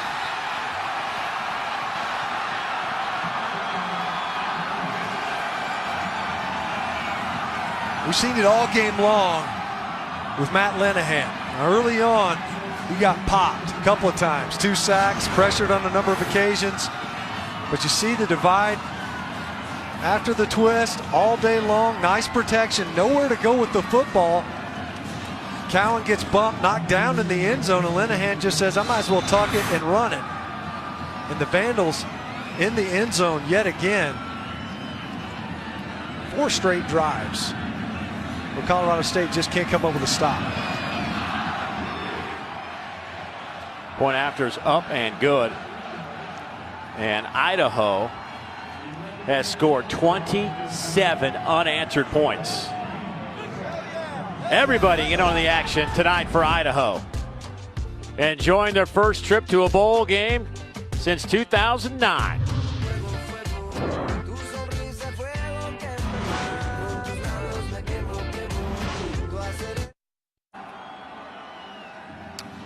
Albertson Stadium, the blue turf. 27-7 Idaho out in front of Colorado State. Colorado State came here during the regular season and lost to the Broncos. Mike Bobo said it was a defining moment for his team. They scored 20 points in just under 2 minutes. Had a couple of onside kicks they recovered. Gave his club a fighting chance and said from that point on, they really started to believe. They won 4 of their final 5 games. Only loss in that mix was a 3-point loss to Air Force. But tonight, much different story. Boy, a huge collision. Dietrich Clark got hit. They'll spot it out near the 25-yard line, but he got bounced all the way back around the 15 by Brantley. We saw Brantley earlier as a returner. Now he's getting down in coverage. And that's a stick. He fights his way through a block, too, to get there. Now that is a tone-setting special teams play. And if you're Colorado State offensively, you have to answer right here.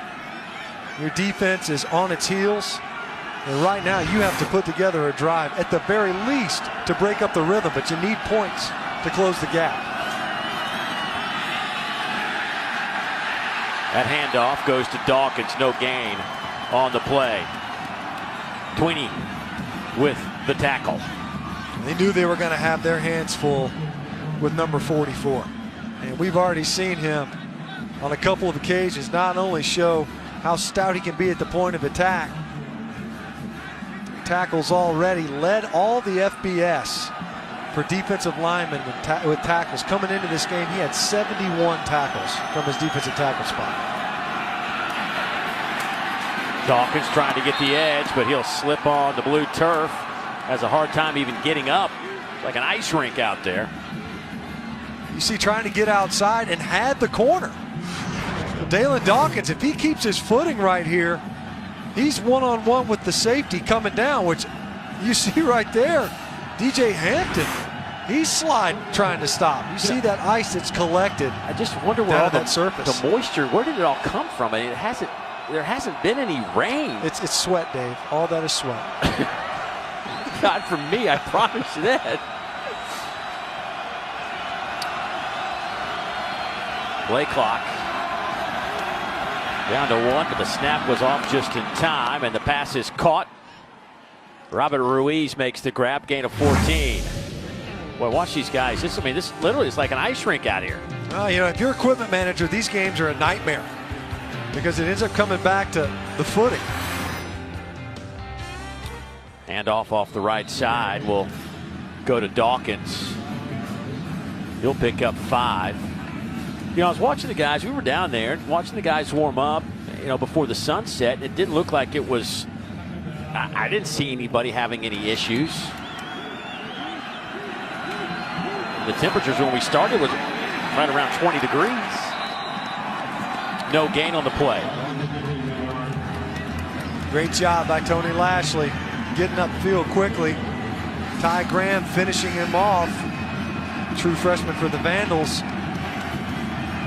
And looks the part. They got an undersized guy playing there near the line of scrimmage. But they're flying around. Paul Petrino said it coming out of half.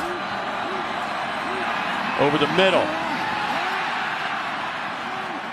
Incomplete on 3rd down and 5. Trying to hit Ruiz. Ed Hall was just in the right spot. Ran right underneath it. And he actually had Ruiz, did Stevens. But watch number 50, see him bail and run.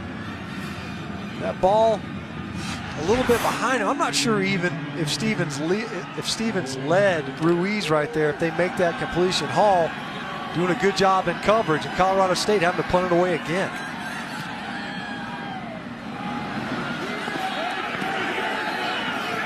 Colorado State bounce to the 21-yard line. So Idaho's defense does their job. And Idaho's offense has scored on 4 consecutive possessions. Can they keep it going? The Famous Idaho Potato Bowl. Brought to you by the Capital One Venture Card. Earn unlimited double miles on every purchase every day. What's in your wallet? Part of the activities this week for the teams. Got to go tubing down the slopes. Even Coach Bobo got out there. Some of the O-line in Colorado State even went shirtless. We didn't do that, though. No, we're layered. Yeah. You see that snow piled up in the corner. We're talking about how slick it is. They've cleared the field. They drug the field. But you can't get down into the fibers of that artificial surface. That stuff's still down in there. You can see it's impacting some of the plays. These players trying to redirect. A slick surface, to say the least. 1st down and 10 for the Vandals. They'll run it right side, and good push by Colorado State. Saunders hit by Darnell Thompson. Flag down, and maybe that's why the push was so good. Penalty, 1st down. Got a little head start. Makes it hard to block. Number 94, Darnell Thompson, trying to get a jump on that snap count, was in the neutral zone. Watch 94 right here. He's just going to jump. When they snap the ball, he's in the neutral zone. Drew the flag, obviously ended up making the play from the backside, but it's hard to get a cutoff block on a guy that's already between you and the center before you can even move. So 1st down and 5 for Idaho.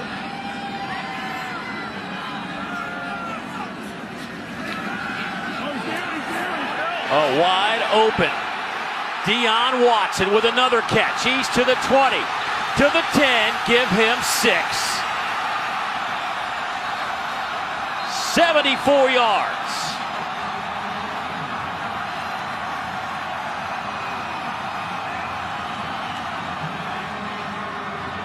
Once again, it had been the issue the whole game, so you don't want to make it about the turf or the slipping. But Deion Watson using that big body, physical off the line of scrimmage.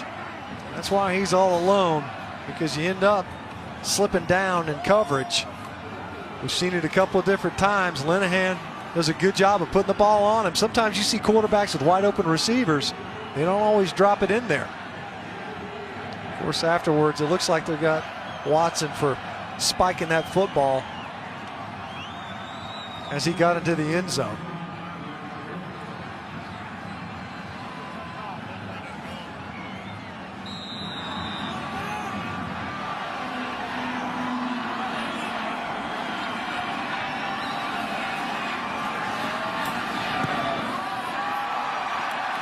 Point after is up and good. and the Vandals are rolling. How about Watson? 5 catches, 140 yards, and a touchdown. He had a couple of 100-yard games this season. One versus New Mexico State, another versus Texas State, and he's working against Tyree Simmons. Now here they are, man-to-man coverage. Watts coming off the line versus Simmons. Just a little bit of that hand check, and Simmons just slips right onto his back. Help is late coming. Watson's wide open. Linehan puts it right on him. How about Deion Watson in this football game? Well, you know, so much talk about Cowan and what he brings to the offense, and I think maybe you overlook at Deion. I mean, it's hard to say that. The guy came in with 36 catches, over 500 yards receiving, but so much emphasis is put on Buck Cowan that. Yeah, you get a little bit lulled to sleep maybe. You know, in this game, you had to know that Watson could play a big role in it because of the size advantage, because of the shorthandedness of Colorado State. Coming into this game, the Vandals thought, look, we've got a chance to hit some shots downfield on these guys. And we've seen that be the case time and time again. May have been true even if Colorado State had their full complement of players in the secondary. Obviously, they were unaware that Braylon Scott and others, Kevin Nutt obviously going out with an injury as well, would be available. Little squib kick picked up around the 33-yard line by Dietrich Clark, and flags come in again, and some more pushing and shoving going on. Yeah. Patrick Elsenbast, they're going to get him again. Number 42 for Colorado State. He's the one that got blown up. Holding. Receiving team, number 42, 10-yard penalty, first down. Having a tough game. That's 20 yards in penalties and got run over on the last return. Got his return man blown up. See, he's getting coached up over there on the sideline. They aren't even iffy calls. They're pretty obvious. In games like these, you got a team that finished the season strong. You want to make sure that you maintain your composure. Stinch, when you think about what Colorado State did the last half of the season, averaging over 47 points a game, I mean, they scored 42 against UNLV. They put up 37 against Fresno State in a shutout, 46 against Air Force, 49 against New Mexico, 63 against San Diego State. That's how they finished the year. They're sitting on 7 against Idaho right now. I'll tell you what jumps out to me is 82 rushing yards in this game. A team that is committed to running the football, whose strength is up front.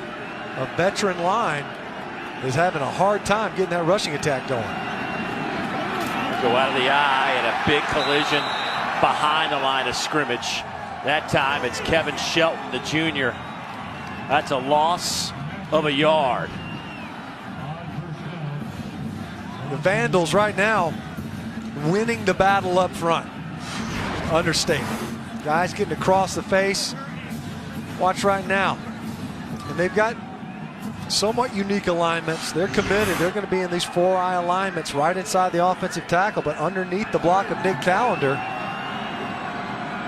was Kevin Shelton.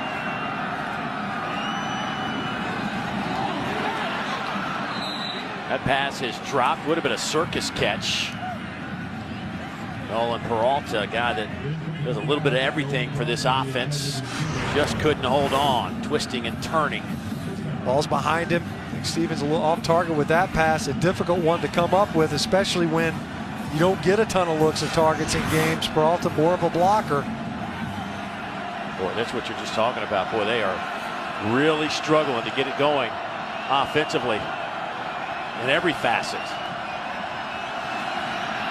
On third down, Stevens near side, and Dawkins slips and couldn't get back up in time. You know, Idaho doesn't need any help because they're playing good ball, but Colorado State does seemingly have a lot more issues with this surface. But credit the Vandals, the way that they have been able to control both lines of scrimmage and mitigate pressure when they have the ball on offense, keeping Linehan open and free to deliver the ball downfield. And then defensively, shut down the Colorado State rush attack. This Hayden Hunt punt will settle down inside the 10. A 52-yard punt. 53-yard punt. Well, it is a slippery surface. Let's see if Olivia's got her ice skates on. Yeah, guys, it is very slick, and there are different lengths of cleats that are permissible in the NCAA. I've seen a lot of the longer length out here to get that traction, but you can see it is so slippery, and Mike Bobo out of the half told me that his team needs to get traction, especially those receivers. He says, we're playing on the same field. There's no excuse. But it is something that I even saw players come out of the locker room just excited running into the second half, slipping. So it's definitely a factor. Well, we'll see how Idaho handles it here, backed up inside the 10. They'll keep it on the ground with Isaiah Saunders. Galarito with that tackle. And that's always the fair observation to make. When you're talking about elements, oh, it's cold outside, both teams are playing in it. You know, the field's slick, both teams are playing on it. So far, Idaho, they've been able to take advantage of it. And you look at what Colorado State has created for themselves here defensively, they have to take advantage of this field position. See if they can't get a stop, if nothing else, to prove it to themselves, and halfway get decent field position for an offense that is having a difficult time moving the football. Linehan going to the outside. Missed tackle again. Nice catch and run. Pickup of 20 yards, and Buela will have the first down. And Jordan Vaden, number 11, this is the second time now where he's playing with cushion and he's coming up to make a play. And that is a cautious effort, to put it tactfully. You're coming up there, tippy-toeing. Yeah, you want to slip down, but we've seen that twice now here in the second half. Forced into service with the injury to Kevin Nutt. Better believe Idaho is noticing that coverage. More play action from the Vandals. Linehan. He will just throw it away and live to play another down. This Idaho offense has picked up 411 yards of offense, 301 through the air. Colorado State 193 yards of offense. I mean, you have to credit the Idaho team thus far in this game. They took some punches early, obviously, some self-inflicted. Did a great job with that big fourth down stop to set the tone in this game when Colorado State took the opening possession down the field. They weathered that storm and have been throwing haymakers ever since. Saunders with a couple of yards. Big third down. Big third down if you're Colorado State. You're over there on that sideline. You got it third and long on the minus side of the football field. You allowed Idaho to move the football a little bit, get it away from their end zone, but now's where you have to find a way to get a stop. Of course, we've seen the Vandals, they spread the football around a bit and have been able to convert and pick up first downs, even on fourth down attempts.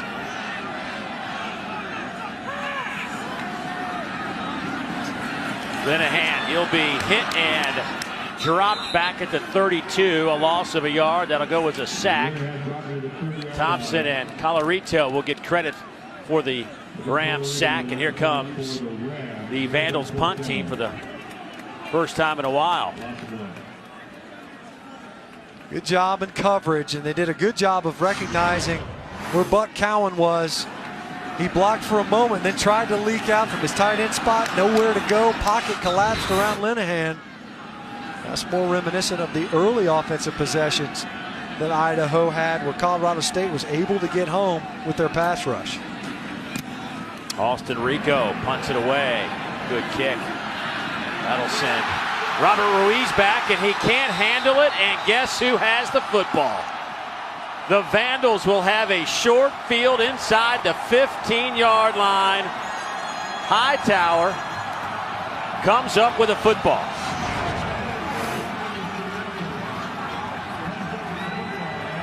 nothing about turf or slippage or anything on that. You're looking at the coverage.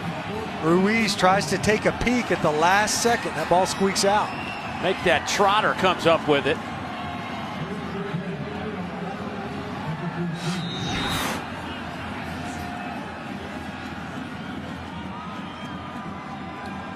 And Idaho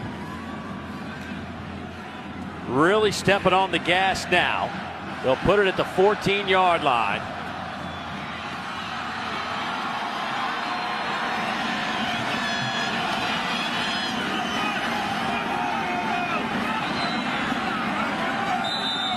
Saunders inside handoff close to the 10.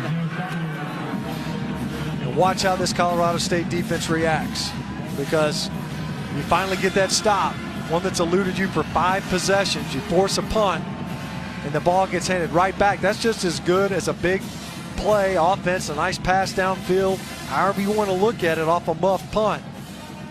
And defensively, you're right back out on the football field in the red zone.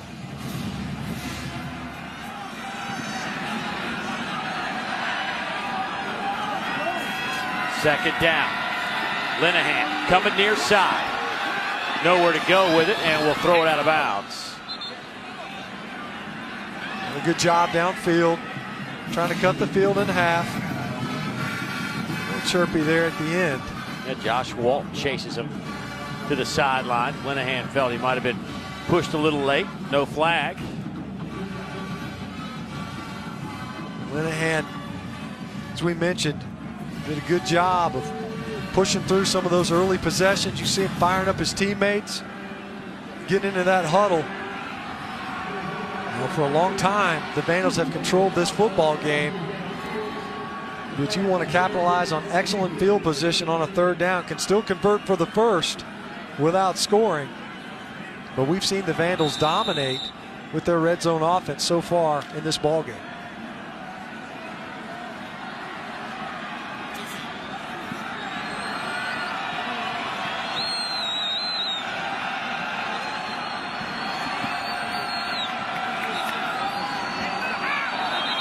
There's some movement up front. False start. That'll back him up Offense. 5. Number 3. Got penalty. Third down. You know my theory on those. He was Got getting Watson. the ball, right? He's about to get the ball. Right. Here's Watson right here. Here's Cowan down here. 2 tight end look. I think Watson's trying to get loose. Wants to pad those stats. Already had a career night. Probably had his number called. Was expecting that football. We've seen it already tonight when they jump off sides like that. There's a reason why they're so anxious. So now you're looking at third down and a dozen. Linehan on third downs, 4 out of 7 tonight. A couple of first downs and a touchdown. Here comes some heat over the middle. Pass is caught to the 5. Touchdown. Jacob Sannon, his second of the night.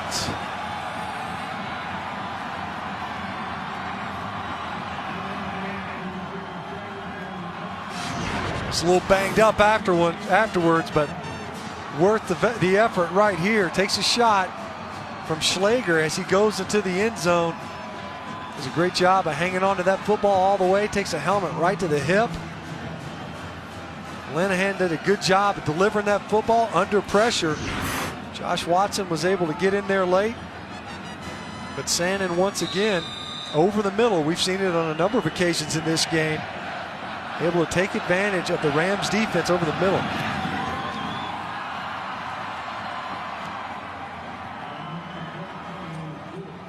Point after. Up and good. Make that 41 straight. Ruiz with the fumbled punt. Set this one up. Idaho cruising.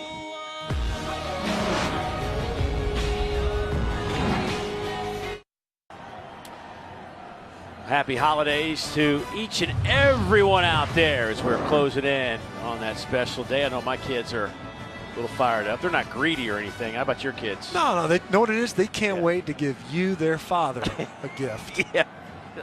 I don't even exist in their world. 41-7. You're the bringer of presents. That's it.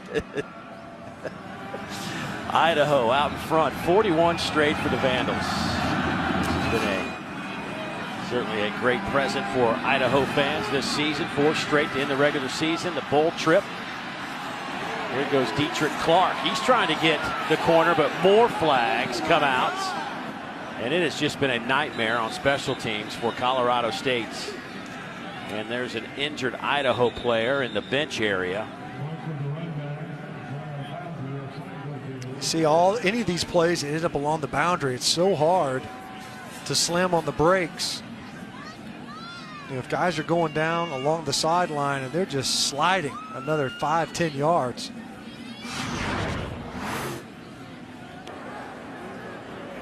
There were 2 fouls on the receiving team. Holding, receiving team, penalty is declined. Illegal block in the back. Receiving team, number 42. After distance to the goal, first down. Well, we're looking at the injury there on the sideline. Rico bouncing into his own player. The kicker trying to make a play on the boundary.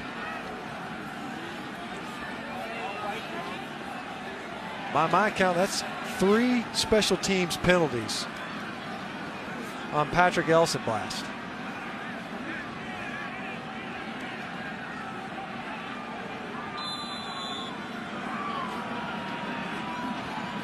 See defensive coordinator Marty English giving him a talking to. You know, after a while, you have to start wondering what's going through your head. Probably asking a lot of that at Duke's Grayson Allen right now, the basketball player, having some issues. Deep throw, pass caught. That one goes to Olabisi Johnson, who had a big catch earlier in the first half. That one is all the way down to the 44-yard line, a 47-yard pickup. The last one was a post from the right side of the formation, this time from the left side. Same coverage, same guy, DJ Hampton. Slightly different result. Last one ended up in the end zone. That time, just a huge gain for Colorado State. See if it ignites that Rams sideline. Here's Stevens. Another throw to Johnson, and he holds on at the 20-yard line. Gain of 24. Interesting on that play action. Stevens spin around, play action. It looked initially like the back went the wrong way. Regardless, Johnson able to get loosened. The secondary once again. Obviously playing with a big lead, this Vandals defense.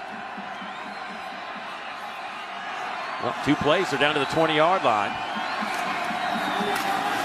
They'll go handoff to Matthews. He's to the 15. And there are some flags coming in late again. There's 3 of them. And Jake Bennett, Glenn Antoine earlier. Antoine makes a huge play on the 4th down stop, but they ended up all the way on the numbers. Talking about a nose guard and a center all the way near the sideline, right there in front of the officials. After the play, unsportsmanlike conduct. Defense, number 15. After distance to the goal, first down.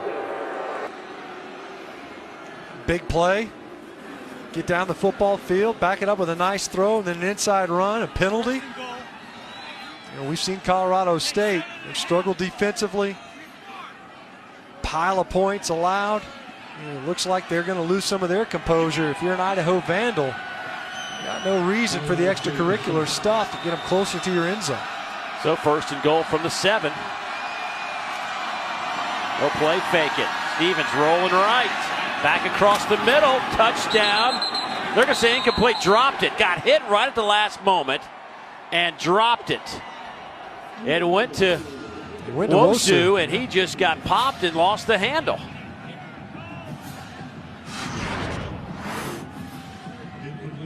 You see Stevens coming around. Gets that ball, hits Wosu right in the hands. Now, did he have possession long enough? And he didn't come through with the catch. Yeah, you see it right there as he went down to the turf. That ball was already coming loose. Ramon Hawkins finishing the job with that shot.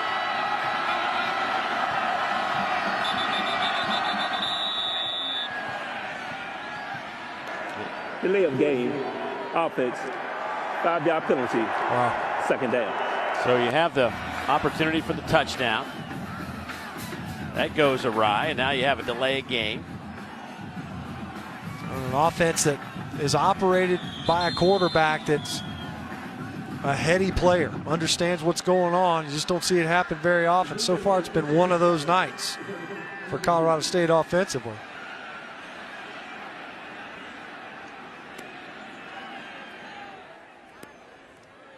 Now they're going to take a look at that touchdown, or would-be touchdown throw. It was ruled an incomplete pass on the field. And you can see as he goes down to the turf, that ball comes out. In slow motion, you know, it gives you the impression that that was good enough for a catch. In real speed, which is how you got to look at the situation like this.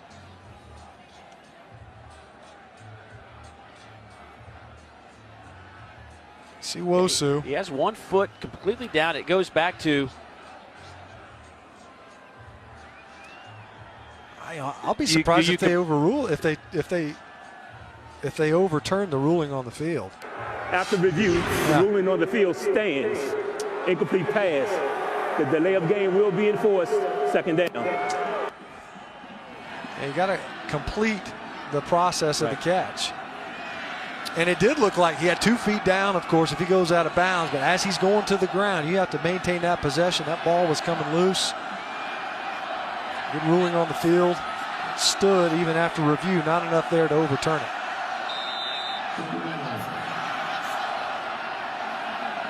So from the 12, it's 2nd and goal. Boy, Stevens hit as he lets it go, and there's your touchdown. Michael Gallup makes the grab in the end zone, and Colorado State is finally on the board. It's been a very quiet night for Michael Gallup. Able to finally get into the end zone. Nick Stevens pays a pretty high price for that touchdown. Lupe Manu once again, another pressure. He levels the passer for the Colorado State Rams, and Nick Stevens. Going after is up and good, and that snaps a 41-point stretch for Idaho and makes it a 41-14 game. And Gallup gets the touchdown grab, his 12th of the season. It has been a tough night for Gallup, who leads this team obviously in catches, but got himself free.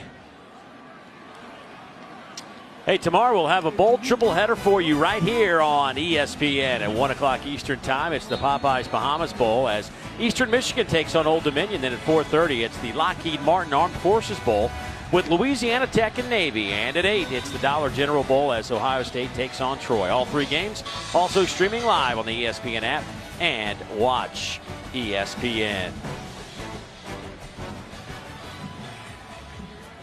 How about some Popeyes chicken on the beach in the Bahamas? That sounds pretty good, huh? I'd go. Not bad. I like the potatoes out here. I'd be up for some Popeyes chicken. I wonder if our boys down there ever got the world record of potato. They were making French fries down there, They right? didn't quite get there. I don't know. They were trying to go over 5,000 pounds of French fries. See if the Rams will try to. They didn't quite get there. You were here to eat them all, I know. Here goes Brantley. He takes it out over the 30-yard line. Tell you what, this Idaho football team, I think it's a remarkable story. It's been over a decade since they've been on full national television. They have really struggled in so many different ways. Paul Petrino took over this team, and they were in just complete disarray. He said, you know, for him, it's just been a bunch of little victories, little private victories when he first got this job. They were on probation. They had APR issues. They had to fix all those things before they could even think about really becoming a quality football team. And they started making strides a year ago when they won 4 games. And this year it's kind of culminated with these 8 wins. And it's been one of those things where it's been tough because of the announcement before the season that this was a team that was going to leave the FBS and go down to the FCS, and that doesn't happen. People want to come up. Right. Yeah, it's unprecedented, and you could tell that it was a point of frustration for Paul Petrino as a coach. Obviously, you've been building towards this season. It was a tremendous accomplishment, not only to get bowl eligible, you pop another 2 wins on top of that. You're an 8-win season. To get things turned around to that level, and then of course to come out and perform the way they have so far through nearly 3 quarters. You know, it's amazing that you think about this team and all those decisions being made when the team really was struggling. They haven't had a whole lot of success over the years. And then all of a sudden, here's the team that goes 8-4, 6-2 in the Sun Belt. You got the coach of the year in the Sun Belt, newcomer of the year in the Sun Belt Conference for the second-team players all over the place. And now everybody's starting to think, like, what are we doing? We can compete. But now the decision's already been made. It's too late, right? And but you look at it, hey, listen, we've seen programs stopped entirely. Right. And you look at like a UAB, but it just does not seem like this ship ever gets turned back around to where they would maintain their status as an FBS program. One of the reasons they've had a successful year is Isaiah Saunders, as he'll take that handoff over the 45 to the 46. He's up over 100 yards. Saunders has had an outstanding game with 111 yards on 24 carries as we head to the 4th quarter, where Idaho has put up 41 points on the big board, and they've held Colorado State to 14. We have 15 more minutes to play.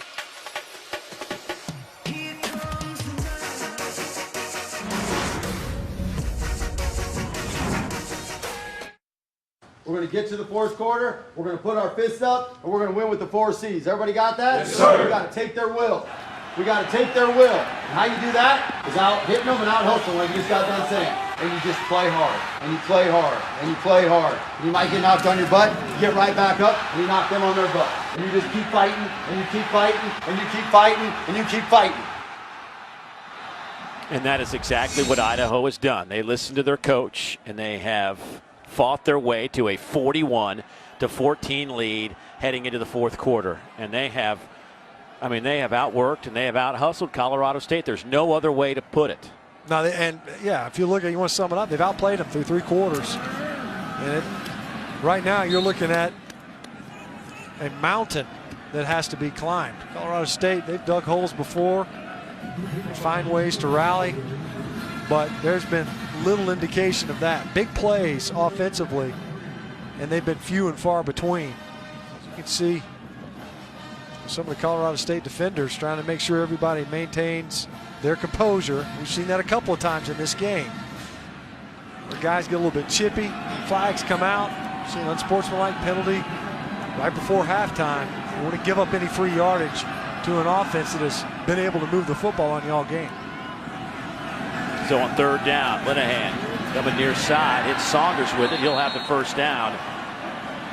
He picks up the 4.5 needed. Justin Sweet will push him out of bounds. To finish up that thought about the FCS move for Idaho, it is not next year. They still have 1 more year in the Sun Belt and the full FBS schedule and bowl opportunity next year. It's 2018. They'll move into the Big Sky where they used to play and play some of the schools that they had rivalries with back in the day in the 70s and 80s. And you know, Paul Petrino hasn't really had many comments about it, but you know deep down he came to Idaho to coach in the FBS. There's the handoff to Duckworth. Duckworth to the 20, stays on his feet to the 10 and falls down at the 5-yard line. Picks up 42 yards. You see the Vandals kind of plugging away in this drive, keeping the ball on the ground. You see Josh Lovingood playing on a bad ankle. Jamal Hicks coming over from a safety position. Broken tackles. You see that right there? You don't even leave your feet. Don't wrap up. Duckworth picking up another 7-8 yards at the end of that run. 1st and goal from the 5.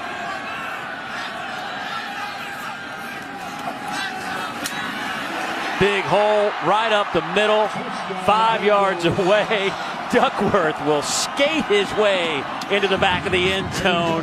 Touchdown, Idaho. Right behind a couple of nice blocks. This center, Stephen Matlock, and tackle Calvin White, number 63 and 61 up front for Idaho. They really started to assert themselves in this game. Noah Johnson is a true freshman for the Vandals. Another newcomer of the year in the Sun Belt Conference. See what they like and the size that they have up front in their offensive line as well. Everybody slipping, even Rico with the point after as he hits the blue turf. Tell you what, it has just been a impressive showing by the Vandals. 48 on the big board now.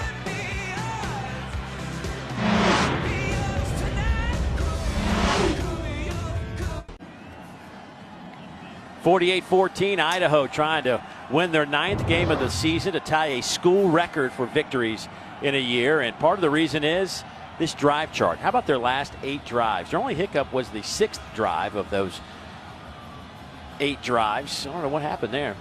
5 plays, 23 yards, had to punt it. I guess they want to get everybody involved. Everybody's getting cold over there. Want to get the special teams unit out there. It has just been an impressive run by the Vandals offensively. When you look at the total numbers, 500 yards of offense for Idaho, 281 for Colorado State. Line drive kick. And another slip. Well, after we wrap up here, stick around for Sports Center at Night with Lisa Kearney and John Anderson. They'll have all the highlights from our game as well as updates and a full breakdown of the Giants-Eagles game when it goes final. The NBA, NHL, college hoops, NFL news, and everything else you can think of. Sports Center at Night, next on ESPN, also streaming live on ESPN app and watch ESPN. You know, the blue turf was installed back in 1986. They're about to spend $750,000 on green turf, replace the old turf. That's too bad. It's and they iconic.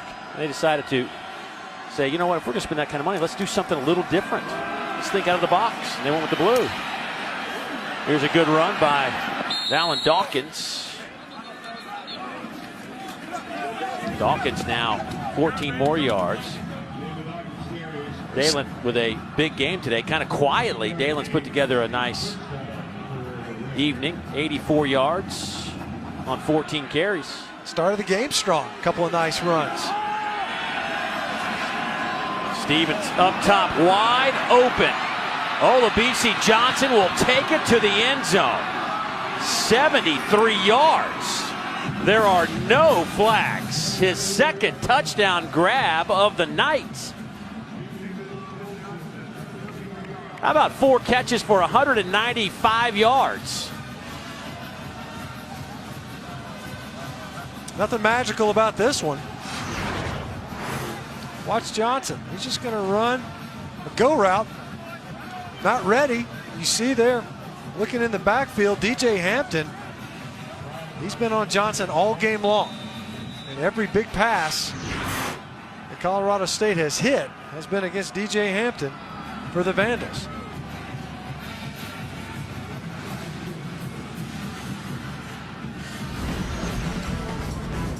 I'd say it's been a nice night for Olabisi. A couple of TDs, 195, but hadn't been enough.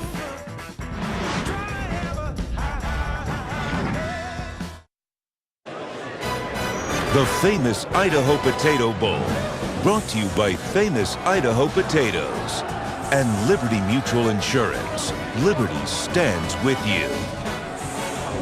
Got a little bowling competition in this week between the Vandals and the Rams, and it got a little intense. As intense as bowling can get, anyway. Any sport where you can eat while participating. All I know is we had a little team get together last year in Tuscaloosa at Bama Bowl. It got a little intense. It did, but not from a scoring standpoint. No, it did not. 48-21 our tally at the famous Idaho Potato Bowl.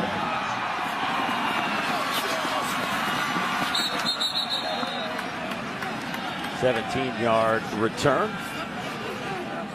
Well, it's the games we've been waiting for all season. The college football playoff semifinals on ESPN beginning December 31st. The first one is the Chick-fil-A Peach Bowl at 3 o'clock Eastern time. Number 4 Washington battles number 1 Alabama. Then at 7, it's number 3 Ohio State, number 2 Clemson in the PlayStation Fiesta Bowl. Both games streaming live on ESPN app and watch ESPN. How about Deshaun Watson's numbers? Those are disgusting. They really are. I mean, you know, outside of what Lamar Jackson did really earlier this season, you know, those are eye-popping numbers on one of the best teams in the country. Usually you get a souvenir for performances like that they give you in New York once a year. You know, Lamar Jackson, of course, just sensational year for Bobby Petrino's Louisville Cardinals.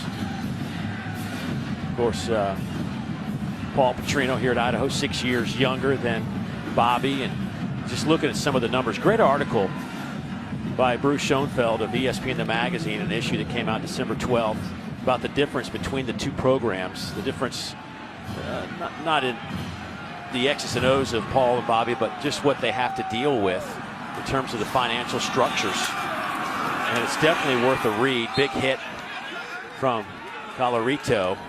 No gain on the play. But when you think about it, Idaho's athletic budget is $15 million a year.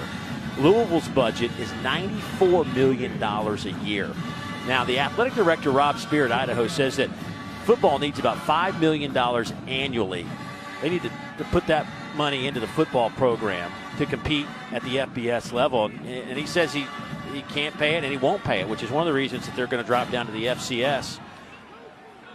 Louisville's offensive coordinator makes about $200,000 more a year than Paul Petrino makes as the head coach at Idaho.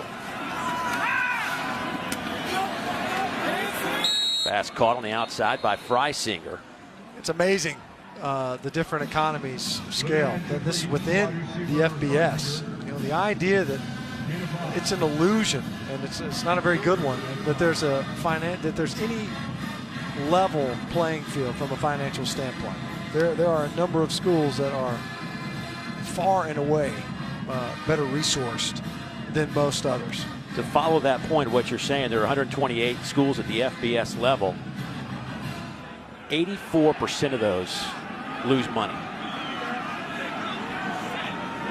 Think about that for a minute. It's surprising that you really do ask the question, so what is it that you're looking to do to accomplish by having the football programs at athletic department? It's not a for-profit enterprise, but clearly some of these programs have to make a very difficult decision, is that can you continue to throw money into an ever-widening gap? Right. And I think that's really what Idaho is saying with this decision, is that it does not make sense. Well, the median cost of a student athlete at the FBS level is around $110,000. At the FCS level, it drops to around $40,000 per student athlete. That's a huge sum of money.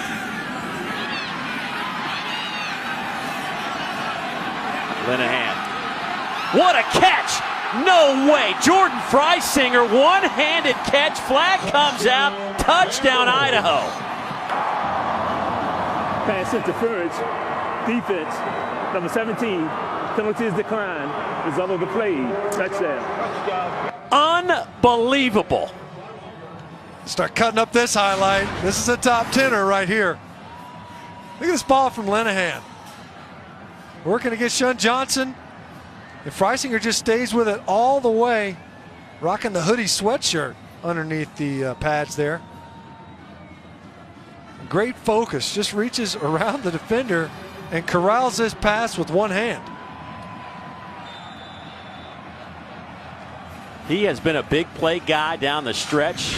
Has a touchdown of 71 yards this year, 78 yards this year. Wasn't much until about the midway point of the season.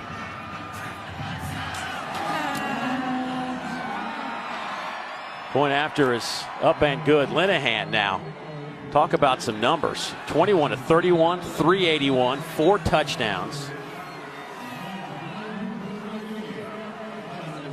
And getting some help from his guys on the outside like Jordan Freisinger, the senior out of Corning, New York, who a year ago played a little offense, played a little defense, was on special teams. They didn't know really what to do with the guy. Well, this is not a bad idea. Throw the ball downfield. Yeah. You know what? If you're going to, it's one of those things. If you're going to foul him hard. You got the PI. Freisinger reaching around your back and catching that football with a frozen forearm. On an ice rink, nonetheless. On an ice rink. The fact that he didn't slip is probably the most impressive aspect of that entire play. You know, he was a guy in high school in New York that was one of the better players in the state. He ran for 3,900 yards with 74 touchdowns in his high school career. And over his career, he averaged over 11 yards per carry. The guy was just a machine, but he got to Idaho, and they didn't know really what to do. He also played defense in high school, but found a home at wide receiver. And the second half of this season, he has really been a factor catching the football.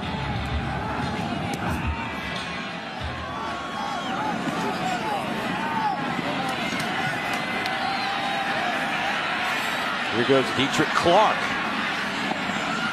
Get it close to the 40, and he slides. Everybody's sliding all over the place. Let's hope Clark gets up and is not injured on that return.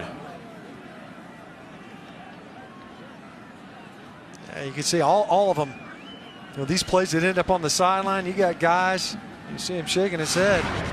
You're trying to slam on the brakes. You don't want to run into your own teammates. You see him try to stop.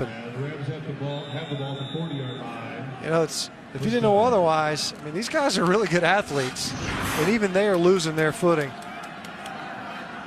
Hard to stay up when there's just no grip sometimes, especially along the sidelines where no cleats are really breaking them up.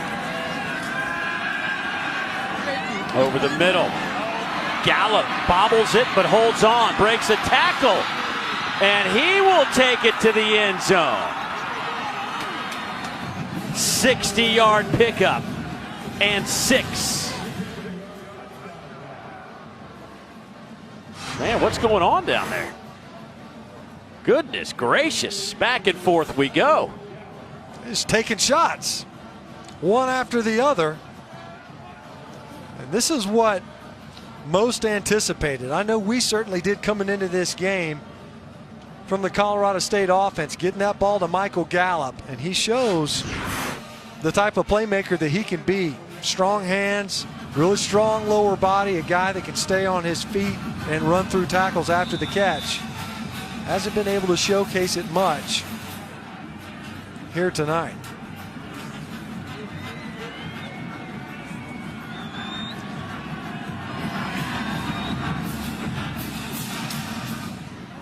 Well, Michael Gallup, another year at Colorado State, and they are just scratching the surface of what this young man can be and do on the football field.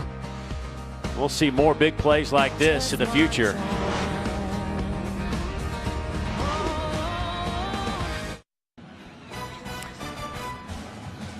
It is a cool night downtown Boise. 55-28 our tally. Idaho leading Colorado State. Dave Neal, Matt Stinchcomb, Olivia Harlan down on the sidelines. Glad you could join us. Famous Idaho Potato Bowl. Albertson Stadium on the blue turf. Colorado State's found some offense here in the second half. Only one touchdown in the first half, and they'll try the onside kick here. Now they had a couple of these work, and this one will be, there's a flag down, but Idaho will have the football. It was battered around and finally fallen on.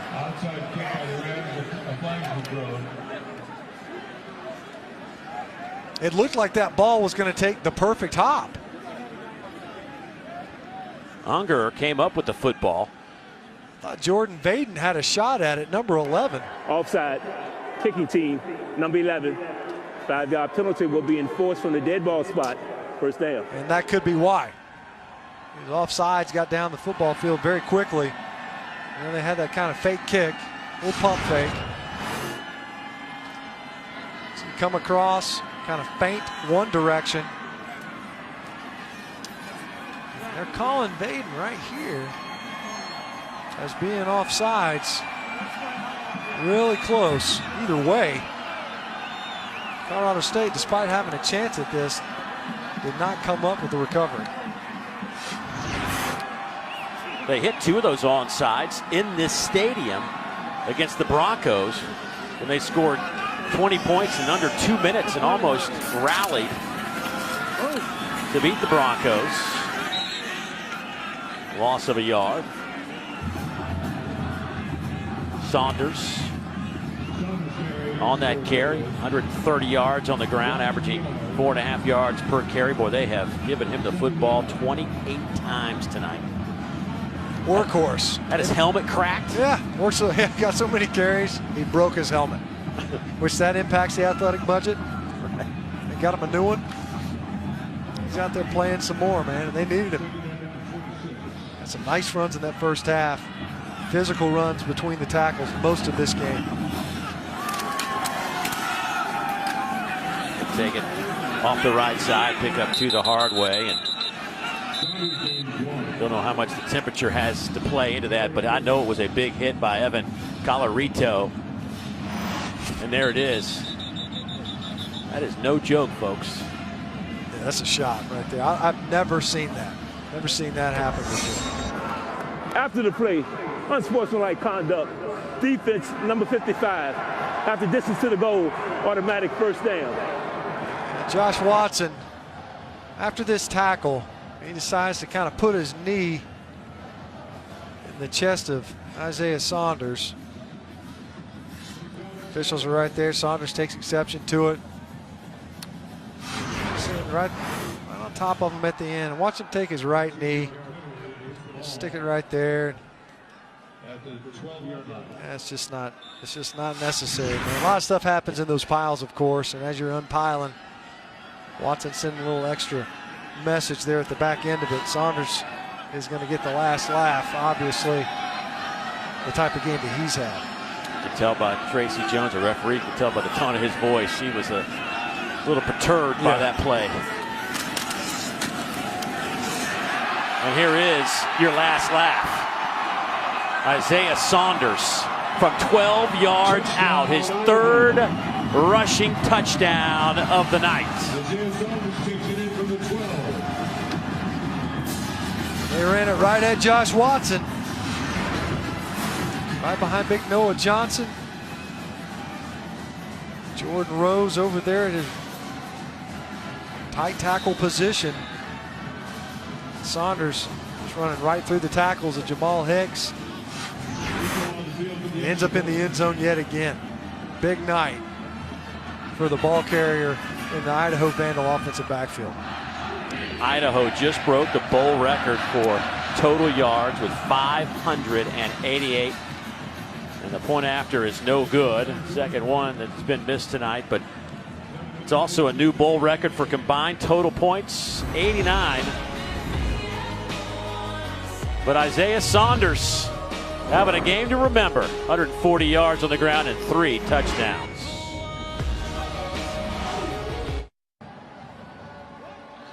We are back at Albertson Stadium on a cold night, the famous Idaho Potato Bowl, where the Vandals are putting on a show offensively. They are setting all kinds of bowl records tonight and trying to tie a school record for victories with their 9th of 2016. Right here on the blue turf. Everybody's starting to slip. Interesting. Starting to. Everybody's starting to. Now it was just a few folks early. Now everybody's getting on. Time now for tonight's storyline, brought to you by Jared, the Galleria of Jewelry. Well, I guess one of the big stories in college football, if not biggest, as we head down the bowl stretch here, is 3 guys skipping and bowl games. What do you think? You're a guy look, that has thoughts. I'll say this: it's their decision. Right. The exception that I take is when it's characterized as, well, this is the smart thing to do, because to me, there are other players that are in Leonard Fournette's position that have been banged up, that are going to be top picks. They're choosing to play in what would be considered a lesser bowl, a non-CFP bowl. So if they choose to play, if Leonard Fournette is smart for sitting out, they're in the exact same situation as Fournette, then I guess they're stupid for playing, because there's only one of two things you can do when faced with the exact same decision-making proposition. If it's smart to sit, then it must be dumb to play. So, I take exception to the characterization, oh, it's smart. I would say that it's safe, but I don't know that I want to say it's smart. That implies that is Myles Garrett or Derek Barnett, are those guys stupid for playing in the game? I would say no. Myles Garrett does not strike me as an unintelligent individual. I think he understands the potential ramifications of what could or could not and likely won't happen in that game. And then you look at, I've heard the Jalen Smith situation from a year ago, obviously, an injury in a bowl game cost him a draft status, drops to the second round. And that's been invoked a number of different times in regards to these decisions. Jalen Smith himself has said, if I had to go back, I'd play the game. No regrets. Marcus Lattimore, same thing. I'd play in the game. Those are their personal decisions. I don't think those guys are dumb. So that's kind of where, with this whole conversation around Leonard Fournette, Christian McCaffrey, Shock Linwood, can you justify that decision and label it as smart? I don't think that you can justify it that way. Why don't you just say that it's their own personal decision? Right. I think it's safe. I also think it's selfish. I don't know that there's negative connotations. There are times to be selfish. But people take an exception to that description. I don't know how else to describe it. It's a selfish decision. I don't know that it's bad. It's certainly not good for their teams. I know that. LSU, I think they're a better football team when Leonard Fournette's in the lineup. Personal foul, roughing the passer, defense, number 97, 15-yard penalty, automatic first down. Akeem Coleman with a late shot on Stevens. Coleman's the newcomer of the year in the Sun Belt Conference. I don't know. Maybe it was the finish or something, but the way he finished that tackle, I guess. This is coming from an offensive lineman's perspective. I'm all for protecting the passer and all. He got a ton of potential in Akeem Coleman, number 97. Stevens slinging toward the end zone and incomplete. But I'm with you. My thought is a guy that obviously didn't play at that level is, you know what, it's their decision. And they're thinking about their future. And if they don't want to play, don't play. Right, don't play. But I don't know that, do we go out of our way to be like, man, it's just a really smart decision. I'm right. I think all the Well, here's the thing, too. We're saying that this is a small batch of players. Right. It's not, because you look at Jalen Smith. Okay, that kid's a top pick. He dropped to the second round, signed a contract that's worth several $1 million. Right. So if you're a second, third round guy, a fringe guy, and you have that same injury, you might not even get drafted after that. So who is it that really is at risk at that point? Is it just the top end guys, or is it those guys that could afford to look really good in a combine or in a pro tryout or at a senior bowl that could improve their draft status if they were to stay healthy by sitting out their bowl game? The idea that it just applies to these elite players, I don't understand that reasoning at all. So the scary part is the kind of cascading effect that this could potentially have, for good or for bad. The idea that it's unique to just those guys is lost on me. Boy, there's some big hits going on. That is a shot. Izzy Matthews makes the catch. Tony Lashley, who's had a couple of really solid hits tonight, has another one there. Izzy Matthews. We got an injured player in the back of the end zone, by the way. Can't see who that is. Took that shot, and it wasn't Matthews. Yeah, it was. It actually took it. Stays on his feet.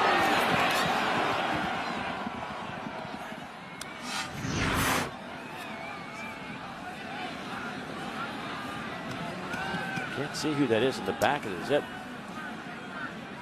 I think that we've seen some plays that were. It's Ruiz back there. Yeah, who slips and looks like that left leg buckled.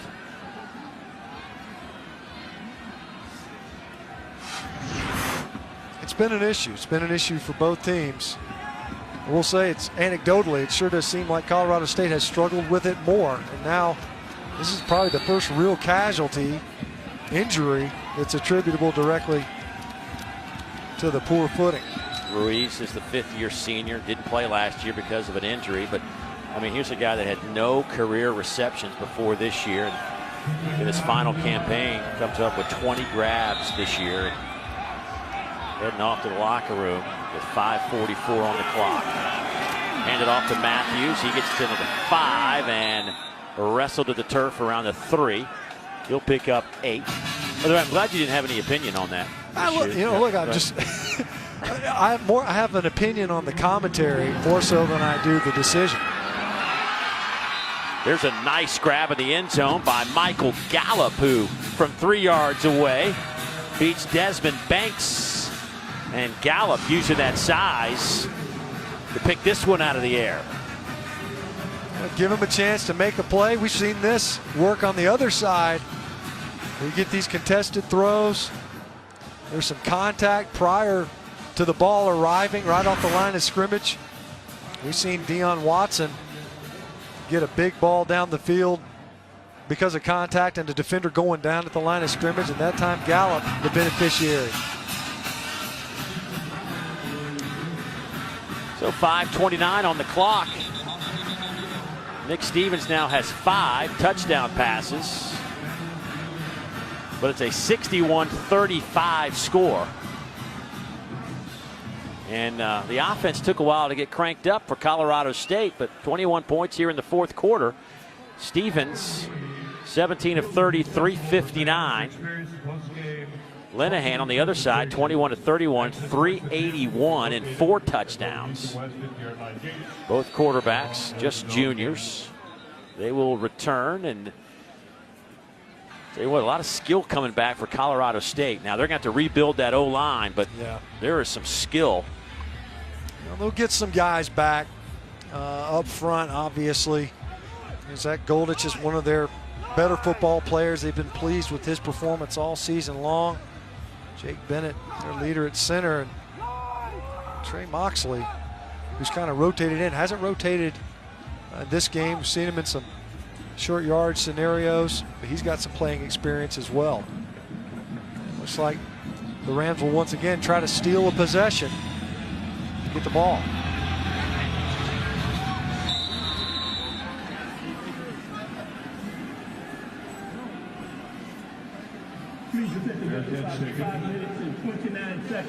Christmas Eve will have the Hawaii Bowl from Aloha Stadium between Hawaii and Middle Tennessee State. 8 o'clock Eastern right here on ESPN. It's also streaming live on the ESPN app, and watch ESPN. You get a chance to see Itavius Mathers. He is an exciting player, running back, transferred from Ole Miss. Can not only run with it, but he can catch it out of the backfield. 1,500 yards, 16 touchdowns, caught 62 passes.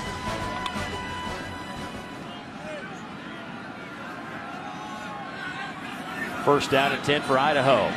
The 47. 588 yards of offense, but a loose football. It's dropped on the blue turf. Colorado State says they have it. We'll wait for the official call, and let's see.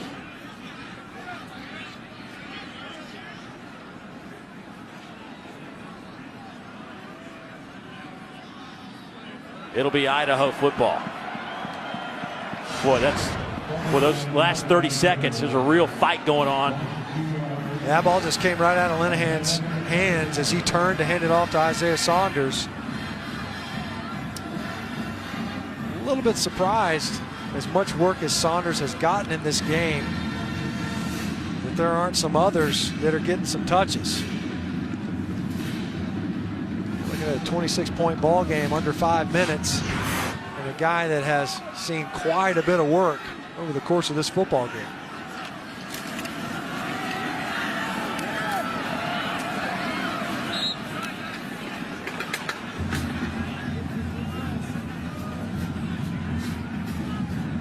Saunders now with 31 carries, 142 yards. I know you're kind of working your way to your 4-minute offense, trying to just salt this football game away, shorten the game. And Denzel Brantley, he's got some touches over the course of the season. Maybe get a good look for some of those guys offensively. As we going to use the ground game. Lining up in two tights, high formation on 3rd and long.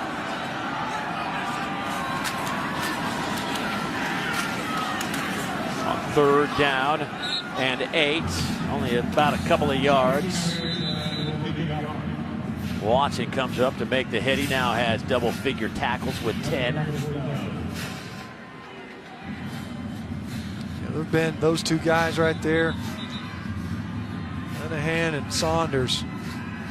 Tremendous games.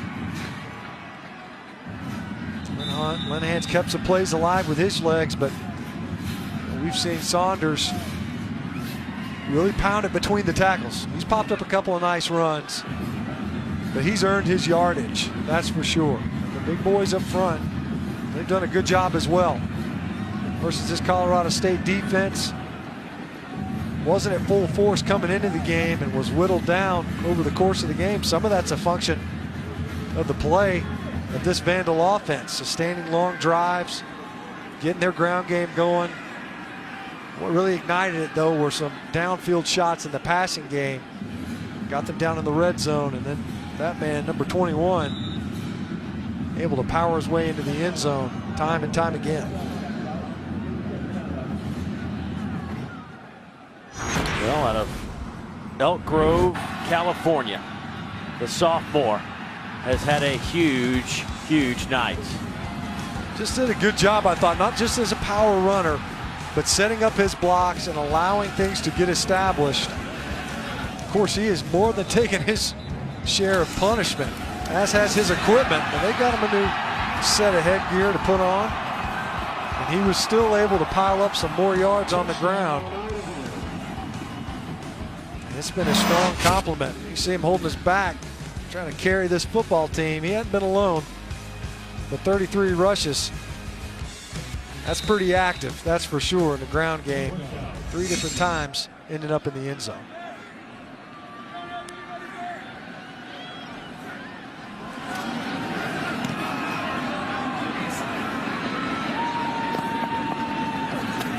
Nice punt by Rico. That'll be downed at the 16-yard line.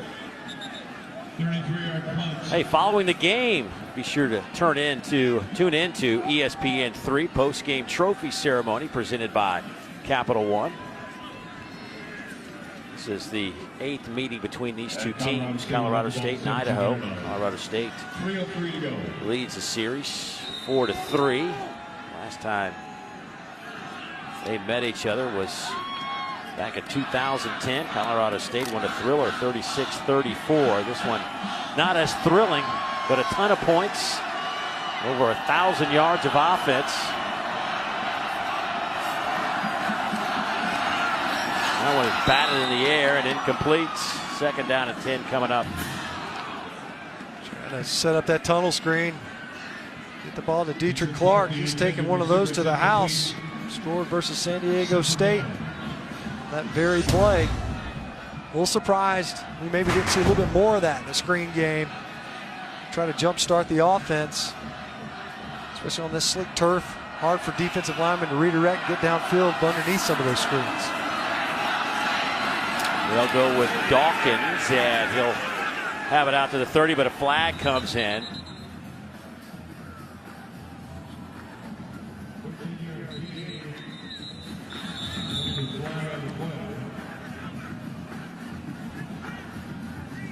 Going to be a face mask. Personal foul, face mask, defense, number 3, 15-yard penalty, automatic first down. See it right here. Caden Ellis gets a handful. Dalen Dawkins face mask. Big hole up front. The Ram offensive front. I hadn't called Ellis's name a ton in this ball game. But another really talented defender for the Vandals. Stevens, and that one is picked off back at the 20-yard line. DJ Hampton, the senior out of Atlanta, Georgia, with his 2nd pick of the year. DJ Hampton's had a tough night at times in coverage. Olabisi Johnson getting past him on a number of occasions, but this time ball underthrown. Hampton looked like he lost track of where it was initially, turned back and was able to backtrack and come up with that interception. That's something that this Idaho defense has been phenomenal at all season long, generating takeaways. Last 2 games. And Paul Petrino. Ooh, is it worth it, Paul? The hood's all soaked. Got about a gallon and a half of Gatorade in that hood now. Gunnar Amos in at quarterback now for the Vandals. You better believe it's worth it to him, by the way. Oh, what a job. I mean, folks, you start thinking about what he has had to overcome when he took this program over. And the fact that he had back-to-back 1-win seasons and they were just getting smoked by people. Well, you know what? It goes back to that pregame speech. It kept these kids, their heads were in it, even in this season. Gave them some belief in themselves. You point back to that UNLV game. They won it in overtime. A couple games later, they do it. Walk-off field goal versus Louisiana Monroe. And then they got on a run. And it starts with the head coach, and he set that tone.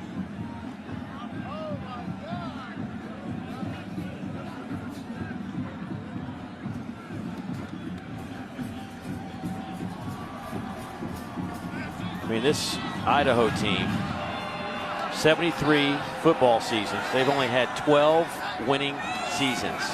4 since moving up to the FBS level in '96, and only 1 since 2000.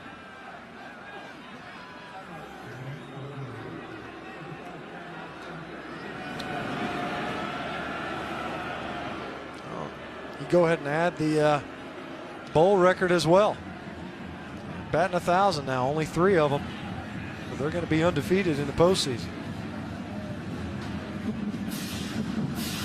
And now for tonight's player of the game, brought to you by Capital One.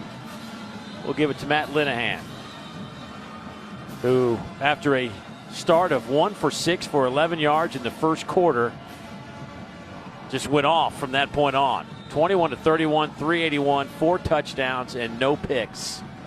You know, he took some shots early. It was something that Paul Petrino alluded to. Said, I felt like we missed some throws. Some guys were open. He had a couple of high balls. He was getting popped. Sacked twice. Pressured about 5 times in those early possessions. But when they were able to keep him clean enough, that's when that passing game took off.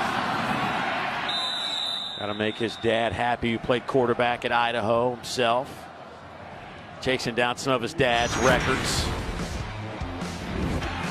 He's had himself a day, throwing on the run, been opportunistic with those legs, and when that pocket's been clean like it was there, he's had targets downfield. Something that Idaho anticipated coming into this game that they could probably exploit versus Colorado State defensively, even taking it in himself as a runner. You see him keeping plays alive, getting the ball downfield. Every once in a while you need a little bit of help. Preisinger with a circus catch to get in the end zone once again. Well, of course, it is a family affair for the Linehans.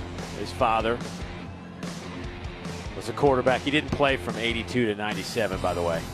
That'd been a really long career as the Idaho. Very impressive. Right. A couple of medical red shirts in there. Probably had his doctorate by the time he was his uncles, of course, played at Idaho's longest college career in history. That would be close to mine at Florida State, except I didn't play football. Professor Dave Neal. Right. I'd like to see the statistics from a decade and a half worth of ball. Right. He's got to have some records. Of course, his dad, Scott, the OC at Dallas, former head coach at St. Louis with the Rams. His name's been bannered about as possibly a candidate to take over the Rams in L.A. Round 2. Yeah, you know, it's after the year that Dallas has had offensively. You've got a couple of rookies. Ezekiel Elliott, Dak Prescott, injury to Tony Romo. Do jobs like that, opportunities come open. Next thing you know, that name starts popping up for other jobs. Stevens over the middle, and another catch by Johnson. Let's go down to Olivia.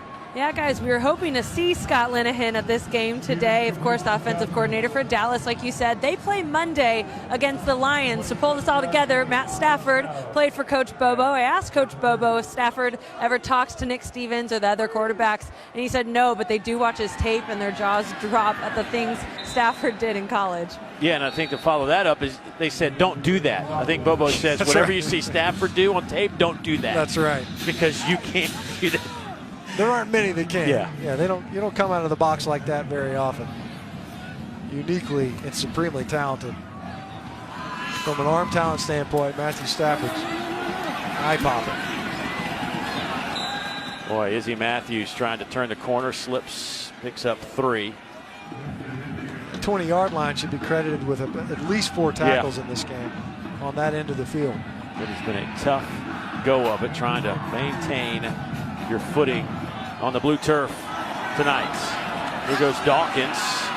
He is down to the 5, stays on his feet, touchdown. Nice run by Dawkins. He'll get it into the end zone from 22 yards away with 1:07 on the clock. Well, here late, Colorado State demonstrating kind of what was anticipated. You know, Michael Gallup, the physical run after catch, and then Dalen Dawkins threw a huge hole, but it was yards after contact that was what was concerning the Vandals defense. You know, they were worried that maybe tackling would be an issue. Hadn't played a game in a couple of weeks. Get rusty versus teams that are committed to the run. Never really got going on the ground today for Colorado State. But Dawkins finally able to get in the end zone himself. And another injured player on the field for Idaho. Jason Jordan.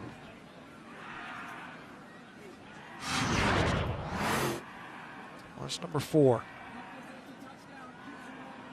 You see his head pop back, and it's not just the force of Dawkins right there, because his own teammate coming in to tackle from the other side, you know, adds to that impact. You see him moving his hands, obviously rolled over on his back, which is always encouraging to see, especially you see players kind of laying motionless there on the field. There's a collective holding of the breath. Doesn't matter what color jersey you have on. Everybody becomes concerned. Good to see him sitting up after a collision like that.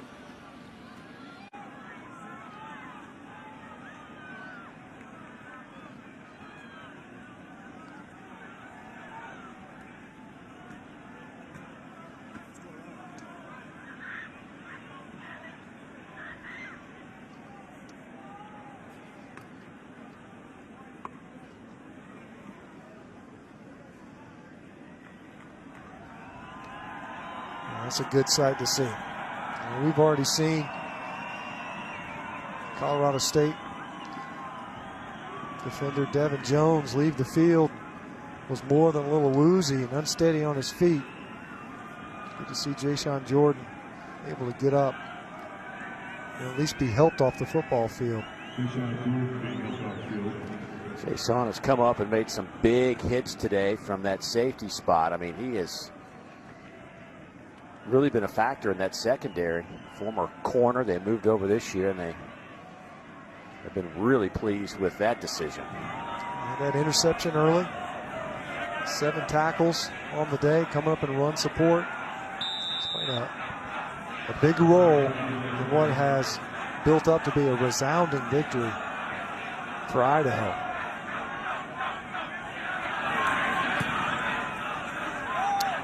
Well, the point after is up and good and makes it a 61-42 contest. Just 67 seconds remaining in this 2016 version of the famous Idaho Potato Bowl.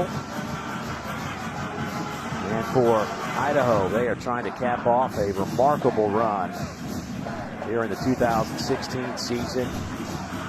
And so many questions next year for Paul Petrino. And you know, let's be honest. I mean, his name is going to be out there. For what he's done at Idaho, his name will be out there as certainly a candidate for a lot of jobs. I know it came up, a couple of job opportunities this past season.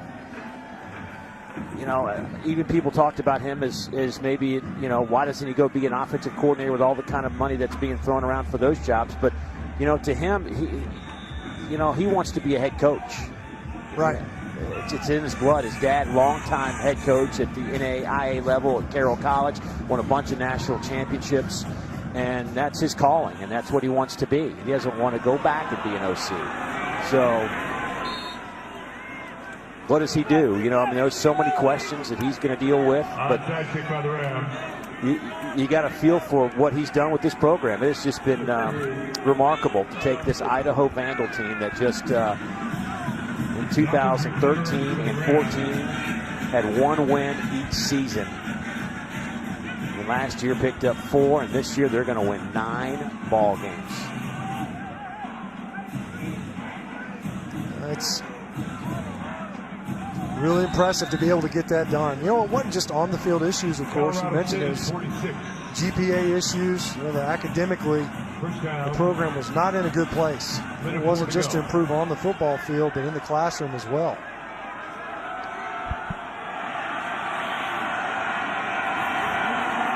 After the onside kick recovery, Stevens will continue to throw it in. Has Johnson again, who is dancing around on the slick surface, staying on his feet. And he'll be tackled out of bounds around the 15-yard line. That's 39 more yards. What his numbers are crazy. 6 catches, 225 yards. Yeah, at the end of this game, the box score is going to lie to you because it's not going to paint an accurate depiction of how this game is unfolding. The slant pass is caught down around the 2-yard line by Dalton Fackrell.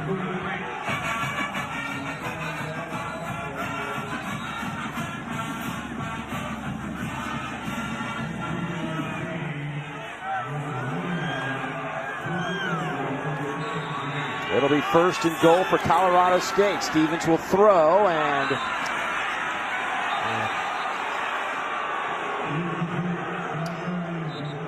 incomplete. Pass interference. Oh, there's defense. Number 2, automatic first down. Dietrich Clark getting hung up with DJ Hampton. Going after Hampton most of this game. Obviously, Hampton making Colorado State pay with the interception. Obvious hold there. And interference with the ball in the air.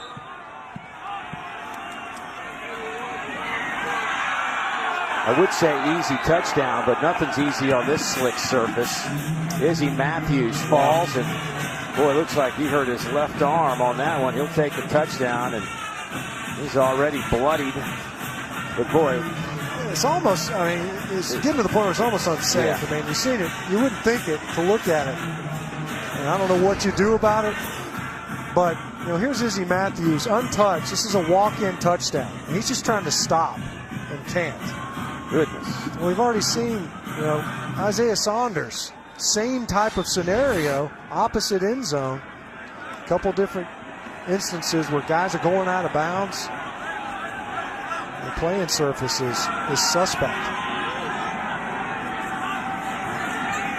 Stevens trying to go for 2 here. Will throw the end zone, and that one is caught by Olabisi Johnson, who is having a game for the ages. And it makes it an 11-point game. So you're back to a 2-possession game with 29 seconds left, and this is eerily similar to what they did to Boise State.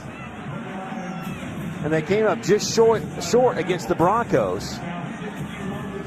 Johnson now 7 grabs, 265 yards, a couple of touchdowns. The receiving yardage is a bowl record.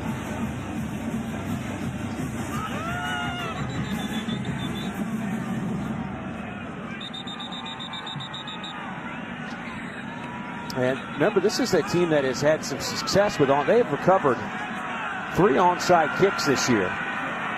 Just snagged another one to set up that scoring drive. Seen some crazy innings a couple years ago. Houston versus Pitt. Pitt had the game salted away. Houston recovers Repeated onside kicks, goes for 2 each time, and ends up stealing a victory. I don't know if there's enough room left in this game for that to happen here. Went off the slick turf. You never know what's going to happen, but that one was scooped up and recovered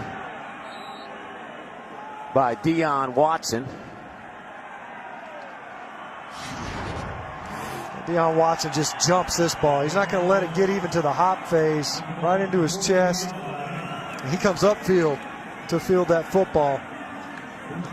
Last time they got the pretty good hop, but also a wall. Colorado State able to get downfield and allow themselves to get the football, set up that last touchdown drive. That time Deion Watson coming up with a catch. So Paul Petrino will put his son Mason Petrino, the true freshman, in at quarterback. Get at least one snap here in the bowl game.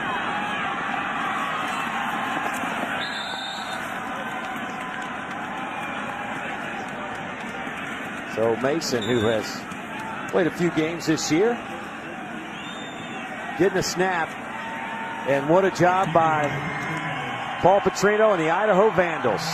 They will tie a school record with 9 victories in their first bowl game since 2009, capping off a fantastic season for Colorado State. They will finish up at 7-6 as they wrap up 4 straight bowl games, 2nd straight under Mike Bobo. 61-50 the final score. Over 1,200 yards of offense, 111 points. For Matt Stinchcomb, Olivia Harlan, I'm Dave Neal saying so long from Boise, Idaho. Sports Center is next. So long, everybody.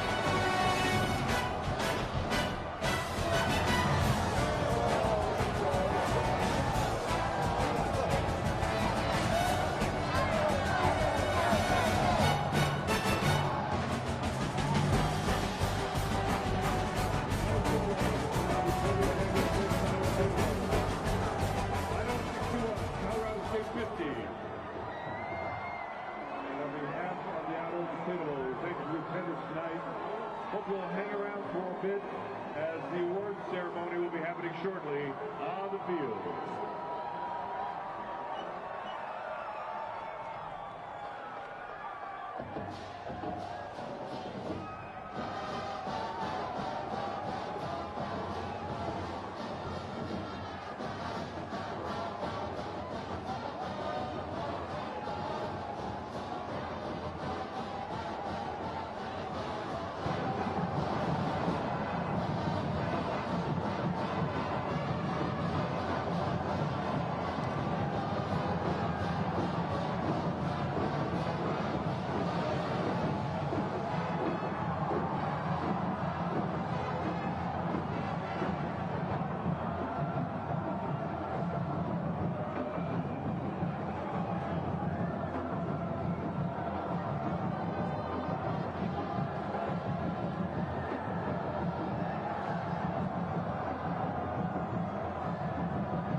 And now please direct your attention to the field for the Famous Idaho Potato Bowl Awards ceremony and your MC, Olivia Harlan with ESPN.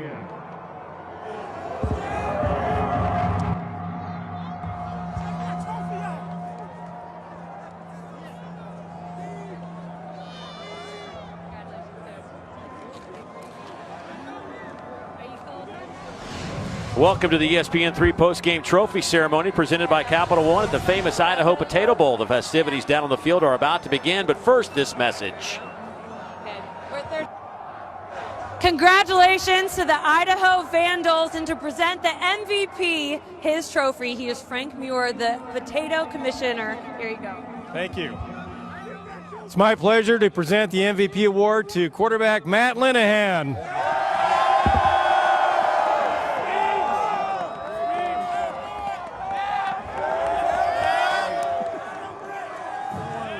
Matt, congratulations. You look around at your teammates right down here, and you all accomplished so much this season. What are you feeling right now on the stage? It's a surreal feeling right now.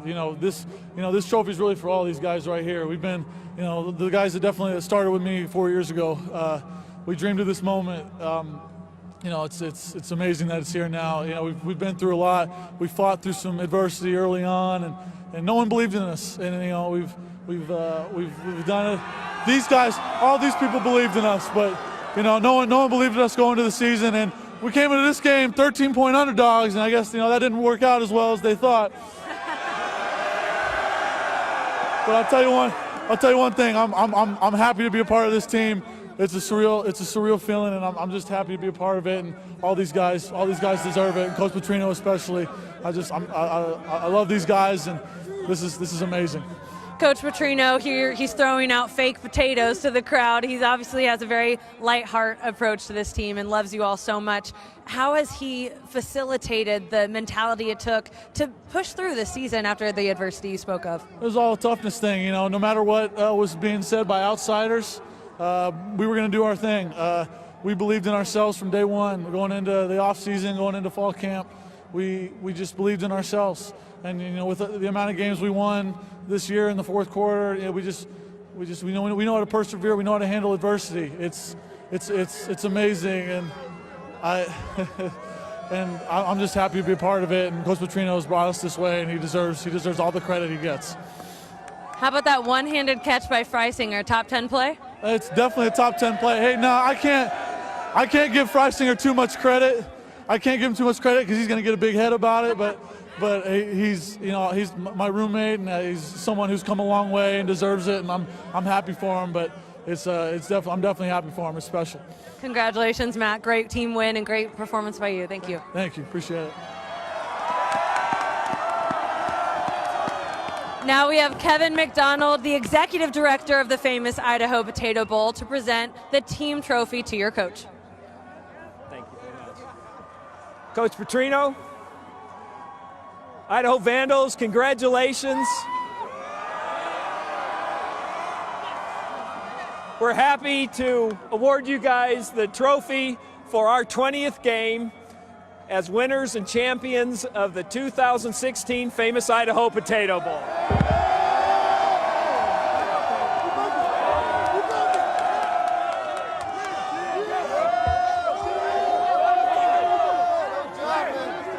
Coach, first of all, your Gatorade celebration started pretty early. That seems like hours ago now. How cold are you, scale to 1 to 10? I'm kind of frozen right now. They did it way too early. They should have waited till like 3 seconds left. But what a great day for the whole Vandals and for everybody. Very exciting. Maybe just that moment was such an exciting part of this game, is just knowing the confidence you all had throughout. You spoke to us about out-efforting teams in fourth quarters. This was all game. How do you look at your team after a game like this? You're just so proud of them. We just, we started a little slow and then we got rolling, and we just played our tails off and played really well, and it was a lot of fun. What does the country not know about your team? Just probably what a great group of individuals they are and how much they've overcame. I don't think the whole country knows that, and they're just a bunch of winners, man. They're grinders. They go to work hard every day and do their best, and I'm very proud of them. What about Isaiah Saunders? 3 rushing touchdowns, but also the toughness he showed throughout. Left the field a couple times, took that big hit before that 3rd touchdown. What did he give you tonight? He's just super tough kid, has great vision, really gets you the hard 3 and 4 and 5 yard gains and just, wears people out. I also want to say how proud it was, how our players acted all week, and they had class all week, and they prepared well, and that's why they played so well. And how about this crowd, Coach? Obviously you're in your state, but a lot of black and gold around this crowd. How was that? The Vandals!